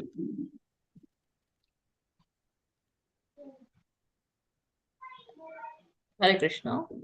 હરે કૃષ્ણ માતાજી. જે મનુષ્ય અંતર થકી સુખી છે, સક્રિય છે તથા અંતરમાં આનંદ અનુભવનારો છે અને જેનું લક્ષ્ય અંતર્મુખી છે તે જ વાસ્તવમાં પૂર્ણ યોગી છે. તે પરબ્રહ્મ મુક્તિ પામે છે અને અંતે બ્રહ્મને પામે છે. હરે કૃષ્ણ માતાજી. હરે કૃષ્ણ. તો અહીંયા હવે આપણે સ્ટેજીસ, આપણે જે 3 તબક્કા જોયા હતા કે પેલા બ્રહ્મ, પછી પરમાત્મા ને પછી ભગવાન. તો અહીંયા પણ કહે છે કે જે અંદરથી જે આનંદિત હોય છે, જે અંદર પોતાને સુખ શોધે છે અને બધા સક્રિય તથા અંતરાત્મામાં જ આનંદ અનુભવ કરે છે, તો એ પોતે જ એનું લક્ષ્ય એ જ છે કે પરબ્રહ્મને, એનાથી જેમને પરબ્રહ્મની મુક્તિ પામે છે, જેનું લક્ષ્ય અંતર્મુખી છે અને તે વાસ્તવમાં પૂર્ણ યોગી છે, કે જે અંદર જ એમના અંદર જ સુખની પરિભાષા ગોતે છે અને સુખ ભોગવે છે. અને બહારની બધી ભૌતિક ચીજોથી એને કાંઈ નથી, કે બહારની ભૌતિક ઇન્દ્રિયો તૃપ્તિની વિષયોથી એને કાંઈ લેવું દેવું નથી. બસ અંદરથી જ આપણે કેવી રીતે આનંદિત રહેવાનું છે. તો જયારે આપણે માળા કરીએ છીએ, જયારે આપણે ભક્તિ કરીએ છીએ, તો ત્યારે આપણી આત્મા શુદ્ધ થાય છે અને આપણને અંદરથી આપણે પ્રસન્ન હોય છે અને આનંદિત હોય છે. તો એવો જે વ્યક્તિ હોય છે એ પૂર્ણ યોગી કહેવાય છે અને એ પરમ બ્રહ્મમાં મુક્તિ પામે છે અને અંતમાં બ્રહ્મને પામે છે. એટલે પેલા જે આપણે કહે છે કે પેલા બ્રહ્મ જ્યોતિર નો અનુભવ થાય છે, પછી પરમાત્માની અને પછી ભગવાન છે, પછી છેલ્લે ભગવાનની અનુભૂતિ થાય છે. તો જે મેં કીધું 5 જાતની મુક્તિઓ હોય છે. તો જયારે બ્રહ્મ જ્યોતિર સુધી પણ પહોંચે છે લોકો, તો એમને લાગે છે ઓ આ જ આનંદ છે, આના પછી કાંઈ છે જ નહીં, અમે આ જોઈ લીધું છે, એના પછી કાંઈ છે જ નહીં. કોઈ એવા માયાવાદી લોકો હોય છે કે જેમને લાગે છે કે આ જ અલ્ટિમેટ છે, પણ ભગવાન પોતે કહે છે કે એના પછી પણ પરમાત્મા છે, એના પછી ભગવાનની અનુભૂતિ થાય, પછી ભગવાનનું ધામ છે. આગળ આપણે એક્ઝામ્પલ્સ આવશે આના. તો હવે અહીંયા કહે છે કે શાંતિનું સૂત્ર શું છે, તો પીસ ફોર્મ્યુલા. તો આ ચેપ્ટરમાં આપણને પીસ ફોર્મ્યુલા આપે છે. તો એ 5.29 આપે છે કે પીસ ફોર્મ્યુલા શું છે. તો ભોક્તારમ યજ્ઞ તપસામ સર્વલોક મહેશ્વરમ સુહૃદમ સર્વભૂતાનામ જ્ઞાત્વા મામ શાંતિ મૃચ્છતિ. હરે કૃષ્ણ માતાજી. અનમ્યુટ કરજો પ્લીઝ. માતા હરે. મને સમસ્ત યજ્ઞો તથા તપશ્ચર્યાઓનો પરમ ભોક્તા, સમસ્ત ગ્રહો તથા દેવોનો પરમેશ્વર તેમજ સમસ્ત જીવોનો હિત કરતા શુભેચ્છક મિત્ર તરીકે જાણી મારી ભાવનામાં ઓતપ્રોત થયેલો મનુષ્ય સંસારના દુઃખોમાંથી શાંતિ પામે છે. હરે કૃષ્ણ માતાજી. હરે કૃષ્ણ. થેન્ક યુ માતા. તો અહીંયા કહે છે ભગવાન ભોક્તારામ યજ્ઞ તપસ્યામ, કે હું સર્વ યજ્ઞ તપસ્યાનો હું ભોગતા છું. સર્વ લોક મહેશ્વરમ, કે બધા લોકનો હું મહેશ્વર. લોક એટલે આ બધા જે 14 લોક છે, બ્રહ્મલોક થી લઈને પાતાળ લોક, આ જે આપણા 14 પ્લાનેટરી સિસ્ટમ છે, એમના ઈ મહેશ્વર છે. અને બધા વૈકુંઠ ને બધા આટલા બધા બ્રહ્માંડ છે, જે ગઈકાલે મેં કીધું જેવા મહાવિષ્ણુ જે કારણોદક્ષાય વિષ્ણુ છે, જ્યારે એ શ્વાસ છોડે છે તો બ્રહ્માંડો ને બ્રહ્માંડ ઉત્પન્ન થાય છે, બિલિયન્સ એન્ડ બિલિયન્સ ટ્રિલિયન્સ એવા બ્રહ્માંડ છે આખા જગતમાં. તો એ બધા બ્રહ્માંડના ઈ સ્વામી છે, બધા લોકોના ઈ સ્વામી છે, કૈલાશના પણ ઈ સ્વામી છે. અહીંયા બધા લોકોને કહે છે કે શિવજી જે શ્રેષ્ઠ છે, પણ અહીંયા પોતે ભગવાન કહે છે કે હું સર્વ લોક મહેશ્વરમ, સુરદમ સર્વભૂતાનામ. સુરદમ એટલે સર્વભૂતાનામ એટલે બધા જીવ જંતુ છે, એમાં દેવગણ પણ આવી જાય, રાક્ષસ, મનુષ્ય, પક્ષી, બધા જેટલા પણ જીવ છે એમના બધાના સ્વામી છે એ ભગવાન શ્રી કૃષ્ણ છે. અને સુહૃદમ એ બધાના વેલ વિશર છે, એ બધાના બેનિફેક્ટર છે. અને જ્ઞાત્વા મામ શાંતિ રચતી, તો જેને આ જ્ઞાત છે, જે મારી આવી રીતે ભક્તિ કરે છે, જે મારામાં આવી રીતે લીન થાય છે, ઓતપ્રોત થાય છે, તો એને પરમ શાંતિ મળે છે, એ શાંતિ પામે છે. તો પીસ ફોર્મ્યુલા શું છે? જ્યારે આપણને ખબર છે કે બધા ચીજોના ભોગતા, બધી તપસ્યાનો ભોગતા ભગવાન જ છે, બધા લોકના મહેશ્વરમ જ ભગવાન છે, અને બધા જે જીવ જંતુ છે એના સ્વામી પણ ભગવાન છે, બધા લોકના સ્વામી ભગવાન છે. તો આપણું તો કાંઈ જ નથી, આપણે તો કાંઈ જ નથી. આપણે કહીએ છીએ કે આ હું છું, આ મારું ઘર છે, આ મારું પરિવાર છે, આ મારી કન્ટ્રી છે, આ મારું બિઝનેસ છે, આ મેં અચીવ કર્યું છે, કે મેં જેમ આપણે હું આવે છે. તો હવે આપણે જયારે જોઈએ છે કે આપણું તો કાંઈ જ નથી, બધું ભગવાનનું જ છે, બધું ભગવાને આપેલું છે, આ શરીરે ભગવાને આપેલું છે, આપણું કાંઈ જ નથી. તો ત્યારે આપણને શાંતિ મળે છે કે બધું તો ભગવાનનું જ છે. પછી આપણે કાંઈ ફિકર કરવાની જરૂરત નથી, કોઈ ટેન્શન, કે આપણે એટલા ટેન્શનમાં હોય છે, સ્ટ્રેસમાં હોય છે, એટલા એન્ઝાયટી હોય છે, ડિપ્રેશન હોય છે, એના માટે હોય છે. કારણ કે આપણું તો કાંઈ જ નથી, બધું ભગવાનનું છે, બધું ભગવાને આપેલું છે. આપણા તો આ બધા ત્રણ જે માયા દેવીના અંદર ફસાયેલા છે, ગુણોમાં ફસાયેલા છે, એટલે આપણે આ બધા કર્મ ચક્કરમાં આવ્યા છે. પણ જયારે આપણને ખબર છે કે સૌથી આપણો અલ્ટિમેટ ડેસ્ટિનેશન ભગવાન જ છે, તો ત્યારે આપણને પરમ શાંતિ મળે છે. જયારે આપણે બધું કાર્ય ભગવાન માટે કરે છે, બધું આપણે કાર્યનું ફલ આપણે બધું ભગવાનને અર્પણ કરે છે, તો ત્યારે આપણને પરમ શાંતિ મળે છે. તો આ છે પીસ ફોર્મ્યુલા. મુક્તાનામ યજ્ઞ તપસામ સર્વલોક મહેશ્વરમ સુહૃદમ સર્વભૂતાનામ જ્ઞાત્વા મામ શાંતિમ રચ્છતિ, કે હું બધાનો મિત્ર છું અને બધાનો હું શુભચિંતક છું. તો અહીંયા ગોલોકાનું પિક્ચર છે, જ્યાં શ્રી કૃષ્ણ ભગવાન એમના બધા ગોપ સખાઓ સાથે એમના એઠા હાથેથી સ્વીકારે છે, પ્રસાદ સ્વીકારે છે, ગ્રહણ કરે છે, પછી પોતે પણ એમના એઠા હાથેથી બધાને જમાડે છે. અહીંયા અમે આ એક્ઝામ્પલ આપ્યું કે સર્વલોક મહેશ્વરમ એટલે આ મહાવિષ્ણુ, જે આ કારણોદક્ષાય વિષ્ણુ કાળના સાગરમાં બેસીને જયારે શ્વાસ છોડે છે, તો આટલા બધા બ્રહ્માંડો ને બ્રહ્માંડ ઉત્પન્ન થાય છે, તો એમના પણ સ્વામી છે. પછી આ બધા હરેક બ્રહ્માંડમાં તમને દેખાશે ગર્ભોદક્ષાય વિષ્ણુ છે, એમના પગ ઉપર લક્ષ્મીજી એમના પગ દાબે છે. તો અહીંયા ચિત્ર છે. તો અહીંયા આપણો આ અધ્યાય 5 પૂરો થાય છે. તો વાંછકલ્પતરુભ્યશ્ચ કૃપા સિંધુભ્ય એવ ચ પતિતાનાં પાવનેભ્યો વૈષ્ણવેભ્યો નમો નમઃ. અનંત કોટિ વૈષ્ણવ વૃંદ કી જય. શ્રીલ પ્રભુપાદ કી જય. જય શ્રી કૃષ્ણ ચૈતન્ય પ્રભુ નિત્યાનંદ, શ્રી અદ્વૈતા ગદાધર શ્રીવાસાદિ ગૌર ભક્ત વૃંદા. હરે કૃષ્ણ કૃષ્ણ કૃષ્ણ હરે હરે, હરે રામ રામ રામ હરે હરે. હરે કૃષ્ણ સર્વને. થેન્ક યુ હરે કૃષ્ણ. અને મને સાંભળવા માટે શાંતિ